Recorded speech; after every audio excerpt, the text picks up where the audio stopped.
ಮೇವು ಮೆಲುಕು. ಮೇವಿನ ಬೆಳೆಗಳ ಬೇಸಾಯ ತಾಂತ್ರಿಕತೆಗಳನ್ನು ಕುರಿತ ಬಾನುಲಿ ಸರಣಿ. ಜೀವನವೆಷ್ಟು ಚೆನ್ನಾಗಿದೆ,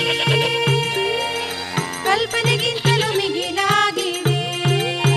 ಸಹಯೋಗ ವಲಯ ಕೃಷಿ ಸಂಶೋಧನಾ ಕೇಂದ್ರ, ಬಿಸಿ ಫಾರಂ, ಮಂಡ್ಯ. ಎಷ್ಟೊಂದು ಸೌಂದರ್ಯವಿದೆ, ಎಷ್ಟೊಂದು ಆನಂದವಿದೆ.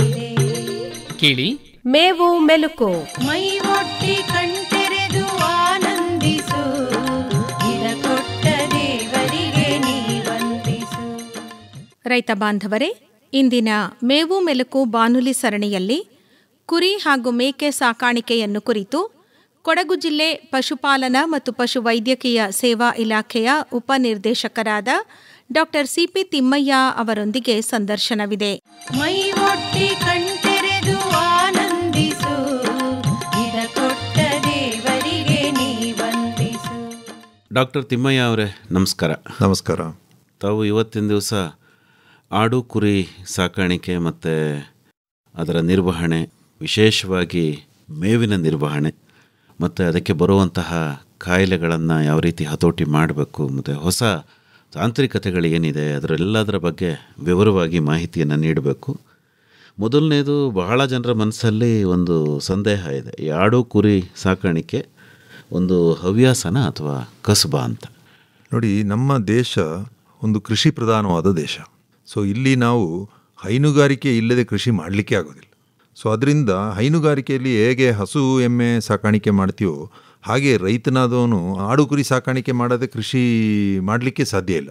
ಸೊ ಅದರಿಂದ ನಾವು ಇದನ್ನು ಏನು ಹೇಳ್ಕೊಬೋದು ಅಂತ ಹೇಳಿದ್ರೆ, ಇದು ಒಂದು ಉಪಕಸಬು ಅಂತಲೂ ಹೇಳ್ಕೊಬೋದು, ಅಥವಾ ಕೆಲವು ರೈತರು ಇದನ್ನು ಹವ್ಯಾಸವಾಗೂ ತೊಗೊಂಡಿದ್ದಾರೆ. ಇತ್ತೀಚೆಗೆ ದಿನಗಳಲ್ಲಿ ತುಂಬ ರೈತರ ಮಕ್ಕಳು, ಪದವೀಧರರು ಎಲ್ಲರೂ ಈಗ ತಮ್ಮ ತಮ್ಮ ಜಮೀನುಗಳಿಗೆ ಮರಳಿ ಗೂಡಿಗೆ ಅಂತ ಹೇಳುವ ಹಾಗೆ ಮರಳಿ ವ್ಯವಸಾಯಕ್ಕೆ ಬರ್ತಾ ಇದ್ದಾರೆ.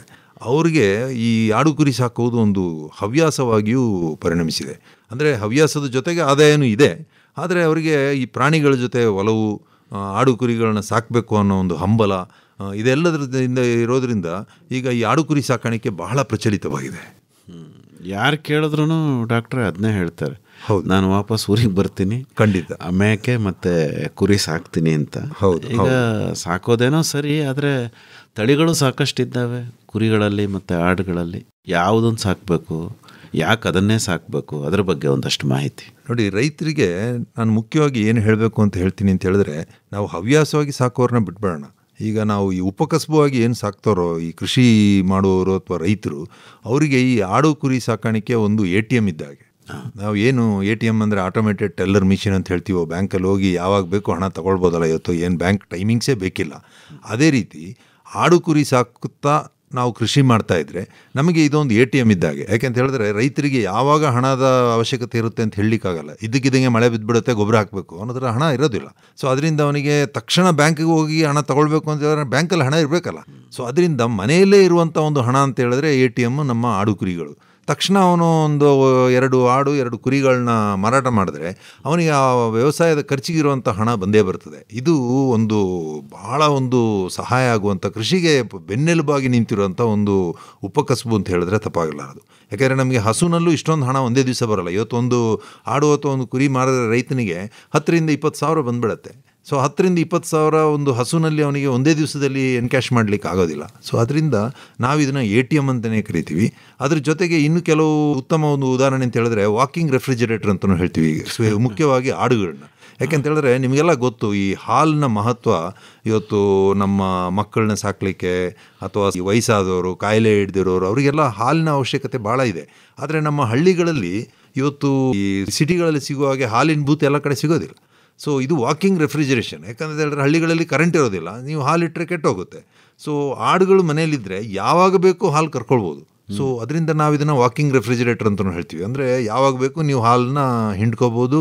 ನಿಮ್ಮ ಮನೆ ಮಕ್ಕಳಿಗೋ ಅಥವಾ ನಿಮಗೆ ನೆಂಟರು ಬಂದರೋ ಅಥವಾ ಏನೋ ಒಂದು ಹಾಲಿನ ಪದಾರ್ಥಗಳನ್ನ ಮಾಡಬೇಕು ಅಂತ ಹೇಳಿದ್ರು ಆಡಿನ ಹಾಲನ್ನು ಬಳಸ್ಬೋದು. ಸೊ ಅದರಿಂದ ಆಡು ಸಾಕಾಣಿಕೆ ಭಾಳ ಒಂದು ಪ್ರಚಲಿತವಾಗಿರುವಂಥ ಒಂದು ಸಹಾಯಕವಾಗುವಂಥ ಒಂದು ಕಸಬು. ಈಗ ತಾವು ತಳಿಗಳ ಬಗ್ಗೆ ಕೇಳಿದ್ರಿ, ಇದ್ರ ಬಗ್ಗೆ ಹೇಳಬೇಕು ಅಂತ ಹೇಳಿದ್ರೆ ನಮ್ಮ ದೇಶದಲ್ಲಿ ಸುಮಾರು 30-35 ವಿಧಾನದ ಆಡು ತಳಿಗಳಿದೆ. ಹಾಗೆ ಒಂದು 8-10 ಕುರಿ ತಳಿಗಳು ಇದೆ. ಮುಖ್ಯವಾಗಿ ಬರುವಂಥ ಆಡಿನ ತಳಿಗಳು ಅಂತ ಹೇಳಿದ್ರೆ ಮಲಬಾರಿ ಅಂತಿದೆ, ಶಿರೋಹಿ ಅಂತಿದೆ, ಬೀತಲ್ ಅಂತಿದೆ, ಜಮ್ನಾಪಾರಿ ಅಂತಿದೆ, ಕರೋಲಿ ಅಂತಿದೆ, ಬೋಯರ್ ಅಂದರೆ ಇದೊಂದು ಭಾಳ ಉತ್ತಮ ತಳಿಯ ಆಡು. ಇದು ಬೇರೆ ದೇಶದಿಂದ ನಮ್ಮ ದೇಶಕ್ಕೆ ಬಂದು ಹೊಂದ್ಕೊಂಡಿರೋಂಥ ಒಂದು ತಳಿ, ಉತ್ತಮ ಮಾಂಸದ ತಳಿಯಾಗಿದೆ. ಹಾಗೆ ತೋತಾಪುರಿ ಅಂತ ಒಂದು ತಳಿ ಇದೆ, ಬಾರ್ಬಾರಿ ಅಂತ ಒಂದು ತಳಿ ಇದೆ, ಪರ್ಬತ್ ಸಾರಿ ಅಂತ ಒಂದು ತಳಿ ಇದೆ, ಬ್ಲ್ಯಾಕ್ ಬೀಗಲ್ ಅಂತ ಒಂದು ತಳಿ ಇದೆ, ತಲ್ಚೇರಿ ಅಂತ ನಮ್ಮ ಕೇರಳದ ಕಡೆ ಒಂದು ತಳಿ ಇದೆ, ಆಸ್ಮಾನ್ ಬಾದಿ ಅಂತ ಒಂದು ಆಂಧ್ರದ ತಳಿ ಇದೆ. ಅಂದರೆ ಈ ಯಾವ ಪ್ರದೇಶದಲ್ಲಿ ಆಡುಗಳನ್ನ ಸಾಕಿರ್ತಾರೋ ಆ ಪ್ರದೇಶಕ್ಕೆ ಅನುಗುಣವಾಗಿ ಒಂದೊಂದು ಆ ಪ್ರದೇಶದ ಹವಾಮಾನಕ್ಕೆ ಹೊಂದ್ಕೊಂಡಂಥ ಆಡು ತಳಿಗಳನ್ನ ಪ್ರಚಲಿತವಾಗಿ ಆಯಾಯ ಪ್ರದೇಶದಲ್ಲಿ ಸಾಕ್ತಾ ಬಂದಿರ್ತಾರೆ. ಹಾಗೆ ಕುರಿಗಳಿಗೆ ಹೋದಾಗ ಕುರಿಗಳಲ್ಲಿ ನೀಲಗಿರಿ ಅಂತಿದೆ, ಕೊಯಮತ್ತೂರು ಅಂತಿದೆ, ಚೆನ್ನೈ ರೆಡ್ ಅಂತಿದೆ, ಡೆಕ್ಕನಿ ಇದೆ. ನಿಮಗೆ ಪರಿಚಯವಿರುವಂಥ ಮಂಡ್ಯದ ತಳಿಯಾದಂಥ ಬನ್ನೂರು ತಳಿಯೂ ಇದೆ, ನೆಲ್ಲೂರು ಅಂತ ಒಂದು ಆಂಧ್ರ ಪ್ರದೇಶದ ಒಂದು ತಳಿ ಇದೆ, ಟ್ರಿಚ್ಚಿ ಬ್ಲ್ಯಾಕ್ ಅಂತ ಒಂದು ತಳಿ ಇದೆ. ಹೀಗೆ ಹಲವಾರು ತಳಿಗಳು ರೈತರ ಆಯ್ಕೆಗೆ ಲಭ್ಯತೆಯಲ್ಲಿದೆ. ಅದರಿಂದ ಯಾವುದೇ ಒಂದು ತಳಿನ ಆಯ್ಕೆ ಮಾಡಿಕೊಳ್ಳೋ ಮೊದಲು ರೈತರು ಅವರವರ ಪ್ರದೇಶಕ್ಕೆ ಅಥವಾ ಅವರವರ ವಾತಾವರಣಕ್ಕೆ ಮತ್ತು ಅವರ ಜಮೀನಿಗೆ ಯಾವುದು ಹೊಂದ್ಕೊಳ್ತದೆ ಅಂತ ಯೋಚನೆ ಮಾಡಿ ತಜ್ಞ ವೈದ್ಯರ ಒಂದು ಸಲಹೆ ಪಡ್ಕೊಂಡು ತಳಿಗಳನ್ನ ಆಯ್ಕೆ ಮಾಡಿಕೊಂಡು ಈ ಆಡು ಮತ್ತು ಕುರಿ ಘಟಕಗಳನ್ನ ಆರಂಭಿಸಿದ್ರೆ ಉತ್ತಮ ಅಂತ ನನ್ನ ಒಂದು ಸಲಹೆ. ಈ ಜಮುನಾಪಾರಿನ ಒಂದು ತಳಿ ಹಾಲ್ಗೋಸ್ಕರ ಭಾಳ ಒಳ್ಳೇದು ಅಂತಾರೆ. ಹೌದು, ಜಮುನಾಪಾರಿ, ಬೋಯರು, ಆಮೇಲೆ ಬೀತಲ್ಲು, ಇವೆಲ್ಲ 2-3 ಲೀಟರ್ ತನಕನೂ ಹಾಲು ಕೊಡುವಂಥ ಒಂದು ತಳಿಗಳು. ಅದರಿಂದ ಇದನ್ನು ಹಾಲಿನ ತಳಿಗಳು ಅಂತಲೇ ಪ್ರಚಲಿತವಾಗಿ ಸುಮಾರು ರೈತರು ಸಾಕ್ತಾ ಬಂದಿದ್ದಾರೆ. ಆಡನ್ನು ಸಾಕಬೇಕಾ ಅಥವಾ ಕುರಿ ಸಾಕಬೇಕಾ, ಇದು ಪ್ರಾಥಮಿಕವಾದ ಗೊಂದಲ. ತುಂಬ ಜನ ಏನು ಮಾಡ್ತಾರೆ, ಆಡು ಎಲ್ಲ ಥರ ಸೊಪ್ಪು ತಿನ್ನುತ್ತೆ, ಗಿಡ ಪಡ ಉಳಿಸಲ್ಲ, ಅಕ್ಕಪಕ್ಕದವ್ರು ಬೈತಾರೆ, ಅದಕ್ಕೆ ಕುರಿ ಸಾಕ್ತೀವಿ ಅಂತಾರೆ. ಆದರೆ ಕುರಿಗಿಂತ ಆಡು ಒಳ್ಳೆಯದು, ರೋಗ ನಿರೋಧಕ ಶಕ್ತಿ ಜಾಸ್ತಿ ಅಂತ ಕೆಲವ್ರು ಹೇಳ್ತಾರೆ. ಅಥವಾ ಎರಡನ್ನೂ ಒಟ್ಟಿಗೆ ಸಾಕ್ಬೋದಾ? ಭಾಳ ಒಂದು ಉತ್ತಮವಾದಂಥ ಪ್ರಶ್ನೆ ಕೇಳಿದ್ರಿ. ನಾವು ತರಬೇತಿಗೆಲ್ಲ ಬಂದಾಗ ರೈತರ ಜೊತೆ ಮಾತಾಡ್ತಾ ಇರ್ಬೇಕಾದ್ರೆ ಆಡು ಕುರಿ ಸಾಕ್ತೀವಿ ಅಂತ ಬಂದ್ಬಿಡ್ತಾರೆ. ಈ ಆಡು ಕುರಿ ಜೊತೆಲೇ ಬಂದ್ಬಿಡ್ತದೆ. ಆದರೆ ತರಗತಿಯಲ್ಲಿ ಯಾವ್ದು ಸಾಕಬೇಕು ಅಂತ ಕೇಳಿದ್ರೆ ಅವ್ರಿಗೆ ಎಲ್ರಿಗೂ ಭಾಳ ಕನ್ಫ್ಯೂಷನ್ ಆಗುವಂಥ ಒಂದು ಪ್ರಶ್ನೆ ಅಂದರೆ ಇದೆ, ಆಡು ಸಾಕಬೇಕಾ ಕುರಿ ಸಾಕಬೇಕಾ ಅಂತ. ಆದರೆ ನನ್ನ ವೈಜ್ಞಾನಿಕ ಸಲಹೆ ಏನು ಅಂತ ಹೇಳಿದ್ರೆ ಆಯಾಯ ರೈತರಿಗೆ ಯಾವುದು ಪ್ರಯೋಜನ ಆಗುತ್ತೆ ಅವುಗಳನ್ನ ಆರಿಸ್ಕೋಬೇಕು ಅಂತ ನನಗನ್ಸುತ್ತೆ. ನೋಡಿ, ಈಗ ನಾನು ಕೆಲವು ಅದರ ಪ್ಲಸ್ ಮತ್ತು ಮೈನಸ್ ಅಂತ ಏನು ಹೇಳ್ತೀವೋ ಈ ಆಡು ಕುರಿಗಳ ಅವುಗಳನ್ನ ಹೇಳ್ತಾ ಹೋಗ್ತೀನಿ. ಈಗ ನೋಡಿ, ಕುರಿ ಸಾಕೋದು ಅಂತ ಮೊದಲು ತಗೊಳ್ಳೋಣ. ಕುರಿ ಅಂದರೆ ಭಾಳ ಒಂದು ಉತ್ತಮ ಪ್ರಾಣಿ. ಇದು ತಮಗೆಲ್ಲರಿಗೂ ಗೊತ್ತು, ಭಾಳ ಒಂದು ಸಾಧು ಪ್ರಾಣಿ. ಈ ಕುರಿ ಸಾಕಬೇಕಾದ್ರೆ ನಮಗೆ ಇದರಿಂದ ಏನಾಗುತ್ತೆ, ರೈತನಿಗೆ ಖರ್ಚು ಕಮ್ಮಿ ಬೀಳುತ್ತೆ. ಯಾಕಂದರೆ ಅವನಿಗೆ ಸಣ್ಣ ಒಂದು ಕೊಟ್ಟಿಗೆ, ತಾವು ನೋಡಿರ್ಬೋದು ಹಳ್ಳಿಗಳಲ್ಲಿ ಒಂದು 100 ಕುರಿನ ಒಂದು ಮೂಲೆಯಲ್ಲಿ ಕೂಡಾಕ್ಬಿಟ್ಟು ಸುತ್ತ ಮುಳ್ಳಿಟ್ಬಿಟ್ರು ಸಾಕು, ಅದು ಎಲ್ಲೂ ಹೋಗೋದಿಲ್ಲ, ಇಡೀ ರಾತ್ರಿ ಅಲ್ಲೇ ಮಲಗಿರ್ತದೆ. ಅದೇ ಕೆಲಸ ಆಡುಗಳಲ್ಲಿ ಮಾಡೋಕ್ಕೆ ಬರಲ್ಲ. ನೀವು ಸುಮ್ಮನೆ ಸುತ್ತ ಮುಳ್ಳುಬೇಲಿ ಇಟ್ಬಿಟ್ರು ಅದು ಜಂಪ್ ಮಾಡಿ ಅಥವಾ ಮೇಲಿನಿಂದ ಹಾರಿ ಬೇರೆ ಜಮೀನಿಗೆ ಹೊರಟೋಗುತ್ತೆ. ಅದರಿಂದ ಅವನಿಗೆ ಖರ್ಚು ಅಂದರೆ ನಾವೇನು ಕಟ್ಟಡದ ಖರ್ಚು ಅಂತ ಹೇಳ್ತೀವೋ, ಮೊದಲು ಆಡು ಕುರಿ ಸಾಕಬೇಕಾದ್ರೆ ಕಟ್ಟಡದ ಖರ್ಚೇ ಬಹಳ ದೊಡ್ಡ ಖರ್ಚು. ಸೊ ಅದರಿಂದ ಕುರಿ ಸಾಕುವವರಿಗೆ ಖರ್ಚು ಸ್ವಲ್ಪ ಕಮ್ಮಿ ಬರ್ತದೆ, ಆಡು ಸಾಕುವವರಿಗೆ ಖರ್ಚು ಜಾಸ್ತಿ ಬರ್ತದೆ ಅಂತ ಈ ವಿಷಯದಲ್ಲಿ ಹೇಳ್ಬೋದು. ಹಾಗೆ ಕುರಿಗಳಲ್ಲಿ ಏನಂತ ಹೇಳಿದ್ರೆ ಇವು ಒಂಥರ ಭಾಳ ಸಾಧು ಪ್ರಾಣಿ. ಸೊ ಈಗ ತಮಗೆಲ್ಲರಿಗೂ ತಿಳಿದಿರುವಂತೆ ಇತ್ತೀಚಿನ ಯಾವುದೇ ಒಂದು ವ್ಯವಸಾಯದ ಕೆಲಸಗಳಲ್ಲಿ ಲೇಬರ್ ಅಥವಾ ಏನು ಕೃಷಿ ಕಾರ್ಮಿಕರು ಅಂತ ಹೇಳ್ತೀರಲ್ಲ, ಈ ಕೂಲಿನೇ ಭಾಳ ಜಾಸ್ತಿ ಖರ್ಚಾಗ್ಬಿಡುತ್ತೆ. ಈಗ ನಾವು ಆಡು ಕುರಿ ಸಾಕಬೇಕಾದ್ರೂ ಕೂಲಿಗೆ ಆಳುಗಳನ್ನ ಲೆಕ್ಕ ಹಾಕೋಬೇಕಾಗ್ತದೆ. ತಾವು ಹೇಳ್ಬೋದು ನಮ್ಮ ಮನೆಯಲ್ಲಿರೋರೆ ನಾವೇ ನೋಡ್ಕೋತೀವಿ ಅಂತ ಹೇಳ್ಬೋದು. ಆದರೂ ನಾವು ಅದರ ಆರ್ಥಿಕ ಪರಿಸ್ಥಿತಿ ಲೆಕ್ಕ ಹಾಕಿದಾಗ ಕೂಲಿ ಅಂತ ಕಟ್ಟಬೇಕಾಗುತ್ತೆ. ಅಂದರೆ 100 ಕುರಿಗಳನ್ನ ನೋಡ್ಕೊಳ್ಳಿಕ್ಕೆ ಕಡಿಮೆ ಒಬ್ಬರು ಅಥವಾ ಇಬ್ಬರು ಇದ್ದರೆ ಸಾಕು. ಅದೇ ನೀವು 100 ಆಡುಗಳನ್ನ ನೋಡ್ಕೋಬೇಕಾದ್ರೆ ಕಡಿಮೆ 5-6 ಜನ ಬೇಕು. ಅಂದರೆ ನಿಮ್ಮ ದೈನಂದಿನ ಖರ್ಚು ಅಲ್ಲೇ ಜಾಸ್ತಿ ಆಗೋಗುತ್ತೆ. ಸೊ ಕುರಿಗಳು ಭಾಳ ಸಾಧು ಪ್ರಾಣಿ ಆಗಿರೋದ್ರಿಂದ ಮನೆಯಲ್ಲಿರುವಂಥ ಮುದುಕಿರು, ಕುಂಟರು, ಕೆಲಸಕ್ಕೆ ಹೋಗೋಕ್ಕಾಗದಂಥ ಮನೆಯಲ್ಲಿ ಉಳ್ಕೊಂಡಿರೋವಂಥವ್ರು, ಇವರಿಗೆಲ್ಲ ಭಾಳ ಪ್ರಯೋಜನ ಆಗುವಂಥ ಒಂದು ಸಾಕಾಣಿಕೆ ಅಂತ ಹೇಳಿದ್ರೆ ಕುರಿ ಸಾಕಾಣಿಕೆ. ಆದರೆ ಅವ್ರ ಕೈಯಲ್ಲಿ ಆಡು ಸಾಕಾಣಿಕೆ ಮಾಡೋಕ್ಕಾಗೋದಿಲ್ಲ. ಒಬ್ಬ 80 ವರ್ಷ ಆಗಿರೋ ಮುದುಕ ಬೇಕಾದ್ರೆ ಕುರಿ ಸಾಕ್ಬಿಡ್ಬೋದು, ಅವನಿಗೆ ಆಡು ಸಾಕಾಣಿಕೆ ಮಾಡಲಿಕ್ಕೆ ಆಗೋದಿಲ್ಲ. ಯಾಕೆಂತೇಳಿದ್ರೆ ಅವನು 80 ವರ್ಷದವನಿಗೆ ನಡಿಲಿಕ್ಕೆ ಕಷ್ಟ. ಈಗ ಆಡುಗಳು ಎಲ್ಲೆಲ್ಲ ಓಡೋಗ್ಬಿಡುತ್ತೆ. ಅದರಿಂದ 100 ಆಡುಗಳನ್ನ ಒಬ್ಬ ನೋಡ್ಕೊಳ್ಳೋಕ್ಕಾಗೋದಿಲ್ಲ. ಇದು ನಾವು ಯೋಚನೆ ಮಾಡಬೇಕಂತ ಮುಖ್ಯ ವಿಷಯ. ಆದರೆ ಮತ್ತೆ ನಾವು ಆಡುಗಳ ವಿಷಯಕ್ಕೆ ಬಂದರೆ ಆಡುಗಳು ಯಥೇಚ್ಛವಾಗಿ ಮರಿ ಆಗ್ತದೆ. ಅಂದರೆ ಬೇಗ ಅದು ಮೆಚುರಿಟಿಗೆ ಬರುತ್ತೆ, ಬೆಳವಣಿಗೆ ಆಗಿ ಅವು ಮರಿ ಹಾಕ್ತದೆ. ಆಮೇಲೆ ಮರಿ ಹಾಕ್ಬೇಕಾದ್ರೂ ಕಡಿಮೆ ಅಂದರೆ 2 ಮರಿ ಹಾಕ್ತದೆ. ಕೆಲವು ಸಲ 3-4 ಮರಿಗಳಾಗ್ತದೆ. ಒಂದೇ ಒಂದು ಡೆಲಿವರಿ ಟೈಮಲ್ಲಿ 3-4 ಮರಿ ಹಾಕಿರುವಂಥ ಒಂದು ನಿದರ್ಶನಗಳು ಇದೆ. ಆದರೆ ಕುರಿ ಸಾಮಾನ್ಯವಾಗಿ ಒಂದೇ ಮರಿ ಹಾಕೋದು, ಆದರೆ ಅಪರೂಪಕ್ಕೆ 2 ಆಗ್ತದೆ. ಅವನಿಗೆ 2 ಹಾಕ್ಬಿಟ್ರೆ ಖುಷಿ, ಕುರಿ 2 ಮರಿ ಹಾಕ್ತು ಅಂತ. ಇದು ಆಡುಗಳು ಸಾಮಾನ್ಯವಾಗಿ 2 ಆಗ್ತದೆ. 2 ಹಾಕಿದ್ರೆ ಬೇಜಾರು ಮಾಡ್ಕೋತಾರೆ ರೈತರು, ಯಾಕಂದ್ರೆ 3 ಹಾಕ್ಲಿಲ್ಲಲ್ಲ 4 ಹಾಕ್ಲಿಲ್ಲಲ್ಲ ಅಂತ. ಕುರಿನಲ್ಲೂ ಒಂದು ನಾರಿ ಸುವರ್ಣ ಅನ್ನೋ ತಳಿ 2-3 ಮರಿ ಹಾಕುತ್ತೆ ಅಂತ. ಅದು ಇತ್ತೀಚೆಗೆ ಒಂದು ಅಭಿವೃದ್ಧಿ ಪಡಿಸಿದಂಥ ಒಂದು ತಳಿ. ಅದರಲ್ಲಿ ಮಾತ್ರ 2 ಟ್ವಿನ್ನಿಂಗ್ ಅಂತ ನಾವು ಹೇಳ್ತೀವಿ. ಆದರೆ ಆಡುಗಳಲ್ಲಿ ಯಾವುದೇ ತಳಿ ನೀವು ತೊಗೊಂಡ್ರು ಮಿನಿಮಮ್ 2 ಹಾಕೇ ಆಗ್ತದೆ. ಇದರಿಂದ ಏನಾಗುತ್ತೆ ಅಂದರೆ ರೈತನ ಆರ್ಥಿಕ ಪರಿಸ್ಥಿತಿಗೆ ನಾವೇನು ಒಂದು ಮರಿಗೆ 4,000-6,000 ಅಂತ ಲೆಕ್ಕ ಹಾಕ್ತೀವೋ ಹುಟ್ಟಿದ ತಕ್ಷಣ ಅವನಿಗೆ ಒಂದೇ ಸಲ 12,000 ಬಂದಂಗೆ ಆಗಿಬಿಡುತ್ತೆ. ಸೊ ಇದರಿಂದ ರೈತನ ಆರ್ಥಿಕ ಪರಿಸ್ಥಿತಿ ಆಡು ಸಾಕೋದ್ರಿಂದ ಬೇಗ ಉತ್ತಮ ಆಗುತ್ತೆ ಅಂತ ನನ್ನ ಒಂದು ಅನಿಸಿಕೆ. ಆದರೆ ಮಾಂಸದ ಮಟ್ಟಿಗೆ ಬಂದರೆ ಕುರಿ ಮಾಂಸಕ್ಕೆ ಬಹಳ ಬೇಡಿಕೆ ಇದೆ. ಅಂದರೆ ಅದು ಅದರ ಟೇಸ್ಟ್ ಅಂತ ಏನು ಹೇಳ್ತೀವೋ ನಾವು, ಕುರಿಯ ಮಾಂಸ ಪ್ರಿಯರಿಗೆಲ್ಲ ತುಂಬ ಅದಕ್ಕೆ ಕುರಿ ಮಾಂಸನೇ ಅವರು ತುಂಬ ಪ್ರಿಫರ್ ಮಾಡ್ತಾರೆ. ಆಡಿನ ಮಾಂಸ ಸ್ವಲ್ಪ ಗಟ್ಟಿ ಇರ್ತದೆ ಅಂಥೇಳಿ, ಆಮೇಲೆ ಅದರಲ್ಲಿ ಸಣ್ಣ ಒಂದು ಸ್ಮೆಲ್ಲು ಇರ್ತದೆ, ಅದರ ವಾಸನೆಗೆ ತುಂಬ ಜನ ಲೈಕ್ ಮಾಡಲ್ಲ. ಆದರೆ ಆಡಿನ ಮಾಂಸಕ್ಕೆ ಸ್ವಲ್ಪ ಬೇಡಿಕೆ ಕಮ್ಮಿ ಅಂತಾರೆ. ಆದರೆ ಇನ್ನೂ ಒಂದು ಮಹತ್ತರ ವಿಷಯ ಅಂತ ಹೇಳಿದ್ರೆ, ತಮಗೆಲ್ಲ ಗೊತ್ತಿರೋ ಹಾಗೆ ಈಗ ಎಲ್ರಿಗೂ BP, ಶುಗರು, ಕೊಲೆಸ್ಟ್ರಾಲ್ ಎಲ್ಲ ಬಂದಿರೋದ್ರಿಂದ ಯಾವುದೇ ವೈದ್ಯರ ಹತ್ರ ಹೋದ್ರೂ ಮಾಂಸ ತಿನ್ನಬೇಡಿ ಅಂತಾರೆ. ಆದರೆ ತಿನ್ನೋವಂಥವ್ರಿಗೆ ನೀವು ಆಡಿನ ಮಾಂಸ ತಿನ್ನಿ, ಕುರಿ ಮಾಂಸ ತಿನ್ನಬೇಡಿ ಅಂತಾರೆ. ಆದರೆ ನಮ್ಮ ರೈತರಿಗೆ ನೋಡಿ, ನಾನು ಇಷ್ಟೊತ್ತು ಹೇಳಿದೆ ಕುರಿ ಮಾಂಸಕ್ಕೆ ಬೇಡಿಕೆ ಜಾಸ್ತಿ ಅಂತ. ಆದರೆ ಅಲ್ಲೇ ಹೆಲ್ತ್ ಪ್ರಾಬ್ಲಮ್ ಇರೋರಿಗೆ ಆಡಿನ ಮಾಂಸನೇ ಬೇಕು ಅಂತಿರೋದ್ರಿಂದ ರೈತರಿಗೆ ಬೇಕಾಗಿರೋದೇ ಅದು. ನಮಗೆ ಮಾರ್ಕೆಟ್ ಜಾಸ್ತಿ ಆಗುತ್ತೆ. ಎಲ್ಲರೂ ಈಗ ಆಡು ಮಾಂಸ ಹುಡ್ಕೊಂಡೋಗಿ ತಿನ್ನುವಂಥ ಪರಿಸ್ಥಿತಿ ಇತ್ತೀಚಿನ ವರ್ಷಗಳಲ್ಲಿ ಜಾಸ್ತಿ ಆಗಿದೆ. ಯಾಕಂತೇಳಿದ್ರೆ ಮನುಷ್ಯರ ಆರೋಗ್ಯ ಕೆಡ್ತಾ ಇರೋದ್ರಿಂದ ತಿನ್ನದೇ ಇರೋಕ್ಕೂ ಆಗೋದಿಲ್ಲ, ತಿನ್ನಲೇಬೇಕು. ಅದರಿಂದ ಆಡಿನ ಮಾಂಸಕ್ಕೆ ಬೇಡಿಕೆ ಜಾಸ್ತಿ ಆಗಿದೆ. ಹಾಗೆ ಮತ್ತು ಕೆಲವು ವಿಷಯಗಳು ಅಂತ ಹೇಳಿದ್ರೆ, ಈ ಆಡು ಮತ್ತು ಕುರಿಗಳಿಗೆ ನಾವು ಮೇವು ಏನು ಹಾಕ್ತೀವೋ, ಈ ಕುರಿಗಳು ನೋಡಿ ನಿಮ್ಮ ವ್ಯವಸಾಯದ ಬೈ ಪ್ರಾಡಕ್ಟ್ಸ್ ಅಂತ ಹೇಳ್ತೀವಿ ನಾವು. ಅಂದರೆ ವ್ಯವಸಾಯದಲ್ಲಿ ವೇಸ್ಟ್, ಈಗ ನೀವು ಹುರುಳಿ ಹಾಕ್ಬೋದು, ಕಡಲೆ ಕಾಳು ಹಾಕ್ಬೋದು, ಅಥವಾ ತೊಗರಿ ಹಾಕ್ಬೋದು. 100% ಅದನ್ನು ಹಾರ್ವೆಸ್ಟ್ ಮಾಡಲಿಕ್ಕೆ ಆಗೋದಿಲ್ಲ. ನೀವು ಏನು ಕಾಳುಗಳನ್ನ ಬಿಟ್ಟಿರ್ತಿರೋ ಜಮೀನಲ್ಲಿ ಅದನ್ನು ಪೂರ್ತಿಯಾಗಿ ನಿಮ್ಮ ಕುರಿಗಳು ಹೆಕ್ಕಿ ತಿಂತದೆ. ಅಂದರೆ ವ್ಯವಸಾಯದ ಏನು ವೇಸ್ಟ್ ಅಂತ ಹೇಳ್ತೀವೋ ಆ ಪದಾರ್ಥಗಳನ್ನ ಕುರಿಗಳು ಹೆಕ್ಕಿ ಅದನ್ನು ಮಾಂಸವನ್ನಾಗಿ ಉತ್ಪತ್ತಿ ಮಾಡಿ ತಮಗೆ ಆದಾಯ ಕೊಡ್ತದೆ. ಅಂದರೆ ಕುರಿ ವ್ಯವಸಾಯ ಮಾಡುವವರಿಗೆ ಒಂಥರ ವೇಸ್ಟ್ ರಿಮೂವಲ್ ಪ್ರಾಣಿ. ಅಂದರೆ ನಿಮ್ಮ ಯಾವುದೇ ಒಂದು ವ್ಯವಸಾಯದ ಉತ್ಪನ್ನ ನಿಮ್ಮ ಜಮೀನಲ್ಲಿ ಅದು ವ್ಯತ್ಯಯ ಆಗೋಕ್ಕೆ ಬಿಡೋದಿಲ್ಲ. ಹಾಗೆ ಆಡುಗಳಲ್ಲಿ ಏನಾಗುತ್ತೆ ಅಂತ ಹೇಳಿದ್ರೆ, ಆಡು ಒಂಥರ ಭಾಳ ಕಷ್ಟದ ಪ್ರಾಣಿ ಸಾಕಲಿಕ್ಕೆ. ಈಗ ತಾವು ಒಂದು ಜಮೀನು ಮಾಡಿರ್ತೀರಿ, ಅಲ್ಲಿ ಗಿಡಗಳನ್ನ ಹಾಕಿರ್ತೀರಿ, ಸೊಪ್ಪುಗಳನ್ನ ಹಾಕಿರ್ತೀರಿ, ಅಡಿಕೆ ಗಿಡ ಇರ್ಬೋದು, ತೆಂಗಿನ ಗಿಡ ಇರ್ಬೋದು, ಅದು ಹೋಗಿ ಅದರ ಸುಳಿನೇ ತಿಂತದೆ. ಯಾಕಂದರೆ ಆಡು ಮುಟ್ಟದ ಸೊಪ್ಪಿಲ್ಲ ಅಂತ ತಾವೆಲ್ಲ ಕೇಳಿರ್ಬೋದು ಒಂದು ಮಾತು. ಸೊ ಹಾಗಾಗಿ ಯಾವುದೇ ಒಂದು ತೋಟದಲ್ಲಿ ಏನೋ ಒಂದು ಗಿಡ ಹಾಕಿದ್ರೂ ಆಡುಗಳು ಹೋಗಿ ಆ ಗಿಡದ ತುದಿನೇ ತಿಂತದೆ ವಿನ ಆ ಗಿಡನ ಪೂರ್ತಿ ತಿನ್ನೋದಿಲ್ಲ. ಗಿಡನ ತುದಿ ತಿಂದ ತಕ್ಷಣ ವ್ಯವಸಾಯ ಮಾಡ್ತಾ ಇರೋ ರೈತನಿಗೆ ಆ ಗಿಡ ಹೋದಂಗೆ. ಸೊ ಇದರಿಂದ ಆಡುಗಳು ಏನಾಗುತ್ತೆ ಅಂತ ಹೇಳಿದ್ರೆ, ಅಯ್ಯೋ ಸಾಕೋದೇ ಬೇಡಪ್ಪ ಅಂತ ರೈತನಿಗೆ ಅನಿಸ್ಬಿಡುತ್ತೆ. ಸೊ ಆದರೆ ಇದು ಆಡುಗಳು ಯಾವಾಗ ಸಾಕಬೇಕು ಅಂತ ಹೇಳಿದ್ರೆ, ಜಮೀನಲ್ಲಿ ನಿಮಗೆ ವ್ಯವಸ್ಥಿತವಾಗಿ ಸ್ಥಳಾವಕಾಶ ಇದ್ದರೆ ಆಡುಗಳು ಸಾಕ್ಬೋದು. ಆದರೆ ಕೃಷಿ ಮತ್ತು ಪ್ರಾಣಿ ಸಾಕಬೇಕು ಅಂತ ಹೇಳಿದ್ರೆ ಕುರಿ ಉತ್ತಮ ಅಂತ ನಿಮ್ಗೆ ಅನಿಸುತ್ತೆ. ಯಾಕಂದರೆ ಇವಕ್ಕೆ ಜಾಸ್ತಿ ಜಮೀನು ಬೇಕಾಗಿಲ್ಲ. ಜಮೀನಲ್ಲಿ ನೆಲದಲ್ಲಿ ಬಿದ್ದಿರುವಂಥ ಆಹಾರನ ಮಾತ್ರ ಹುಡ್ಕೊಂಡೋಗಿ ತಿನ್ನೋದ್ರಿಂದ ಕೃಷಿಯ ಉತ್ಪನ್ನಗಳು ಜಾಸ್ತಿ ನಷ್ಟ ಆಗೋದು ಕಾಣಿಸೋದಿಲ್ಲ. ಮತ್ತೊಂದು ಮುಖ್ಯವಾದಂಥ ಒಂದು ಇದು ಅಂತ ಹೇಳಿದ್ರೆ, ಆಡುಗಳಲ್ಲಿ ಉಣ್ಣೆ ಬರೋದಿಲ್ಲ, ಆದರೆ ಕುರಿಗಳಲ್ಲಿ ಉಣ್ಣೆ ಇದಕ್ಕೂ ಬೇಡಿಕೆ ಇದೆ. ತಾವು ಹೇಳ್ಬೋದು ಉಣ್ಣೆಗೆ ಮಾರ್ಕೆಟ್ ಇಲ್ಲ ಅಂತ. ಅಂದರೆ ನಮ್ಮ ದೇಶದಲ್ಲಿ ಸ್ವಲ್ಪ ಮಾರ್ಕೆಟಿಂಗ್ ಪ್ರಾಬ್ಲಮ್ ಇದೆ. ಆದರೆ ಪ್ರಪಂಚದಾದ್ಯಂತ ತೆಗೆದುಕೊಂಡ್ರೆ ಮುಂದಿನ ದಿನಗಳಲ್ಲಿ ಉಣ್ಣೆಗೂ ಭಾಳ ಬೇಡಿಕೆ ಬರ್ತಾ ಇದೆ. ಯಾಕಂತೇಳಿದ್ರೆ ಈಗ ನ್ಯಾಚುರಲ್ ಫೈಬರ್ಸ್ನೇ ಬಟ್ಟೆಯಲ್ಲಿ ಉಪಯೋಗಿಸ್ಬೇಕು ಅಂತ ಈಗ ಬರ್ತಾ ಇದೆ, ಸಿಂಥೆಟಿಕ್ ಫೈಬರ್ಸ್ ಬರಬಾರ್ದು ಅಂತ. ಸೊ ಇದೆಲ್ಲ ತೊಗೊಂಡ್ರೆ ಉಣ್ಣೆಯಷ್ಟು ಒಂದು ಉತ್ತಮ ಬೇಡಿಕೆ ಇರುವಂಥ ಪದಾರ್ಥ ಬೇರೆ ಯಾವುದೂ ಇಲ್ಲ.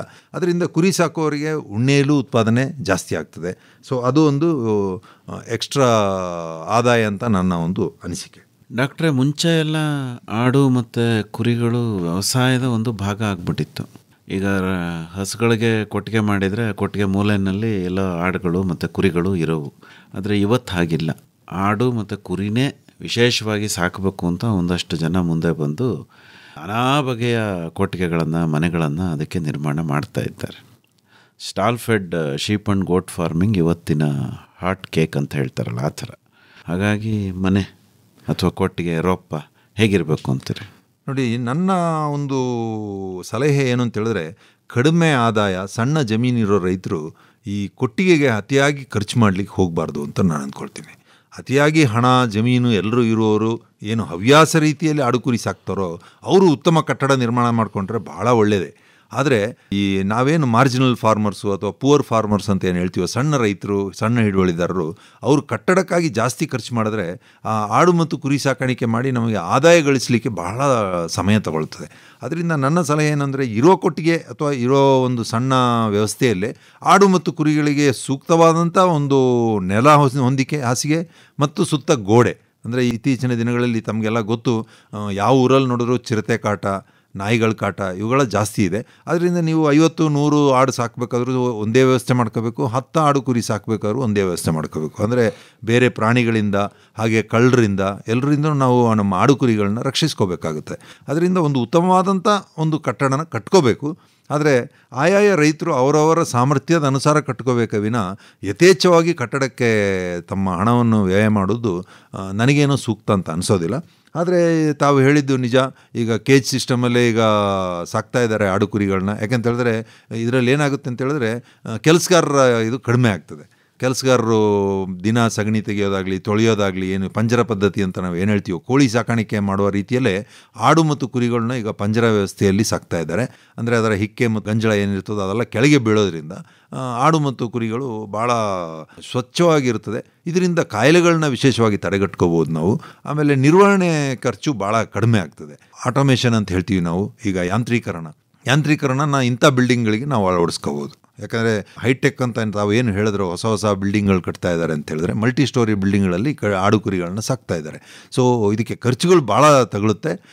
ಇಂಥ ಕಟ್ಟಡಗಳಲ್ಲಿ ನಿರ್ವಹಣೆ ಮಾಡೋದು ಭಾಳ ಸುಲಭ. ಆದರೆ ಆಡು ಕುರಿಗಳನ್ನ ನಾವು ಹೆಚ್ಚು ಸಂಖ್ಯೆಯಲ್ಲಿ ಸಾಕೋರು ಈ ಪದ್ಧತಿಗೆ ಹೋಗ್ಬೋದು. ಈಗೆಲ್ಲ ಆಡು ಮತ್ತು ಕುರಿಗಳನ್ನು ತುಂಬ ದೊಡ್ಡ ಮಟ್ಟದಲ್ಲಿ ಸಾಕೋ ಪ್ರವೃತ್ತಿ ಜಾಸ್ತಿ ಆಗ್ತಾಯಿದೆ. 100, 200, 300, 500 ತನಕನೂ ಕೂಡ ಒಂದೊಂದು ಬ್ಯಾಚನ್ನು ಸಾಕಿ ಮಾರಾಟ ಮಾಡೋರ ಸಂಖ್ಯೆ ಜಾಸ್ತಿ ಇದೆ.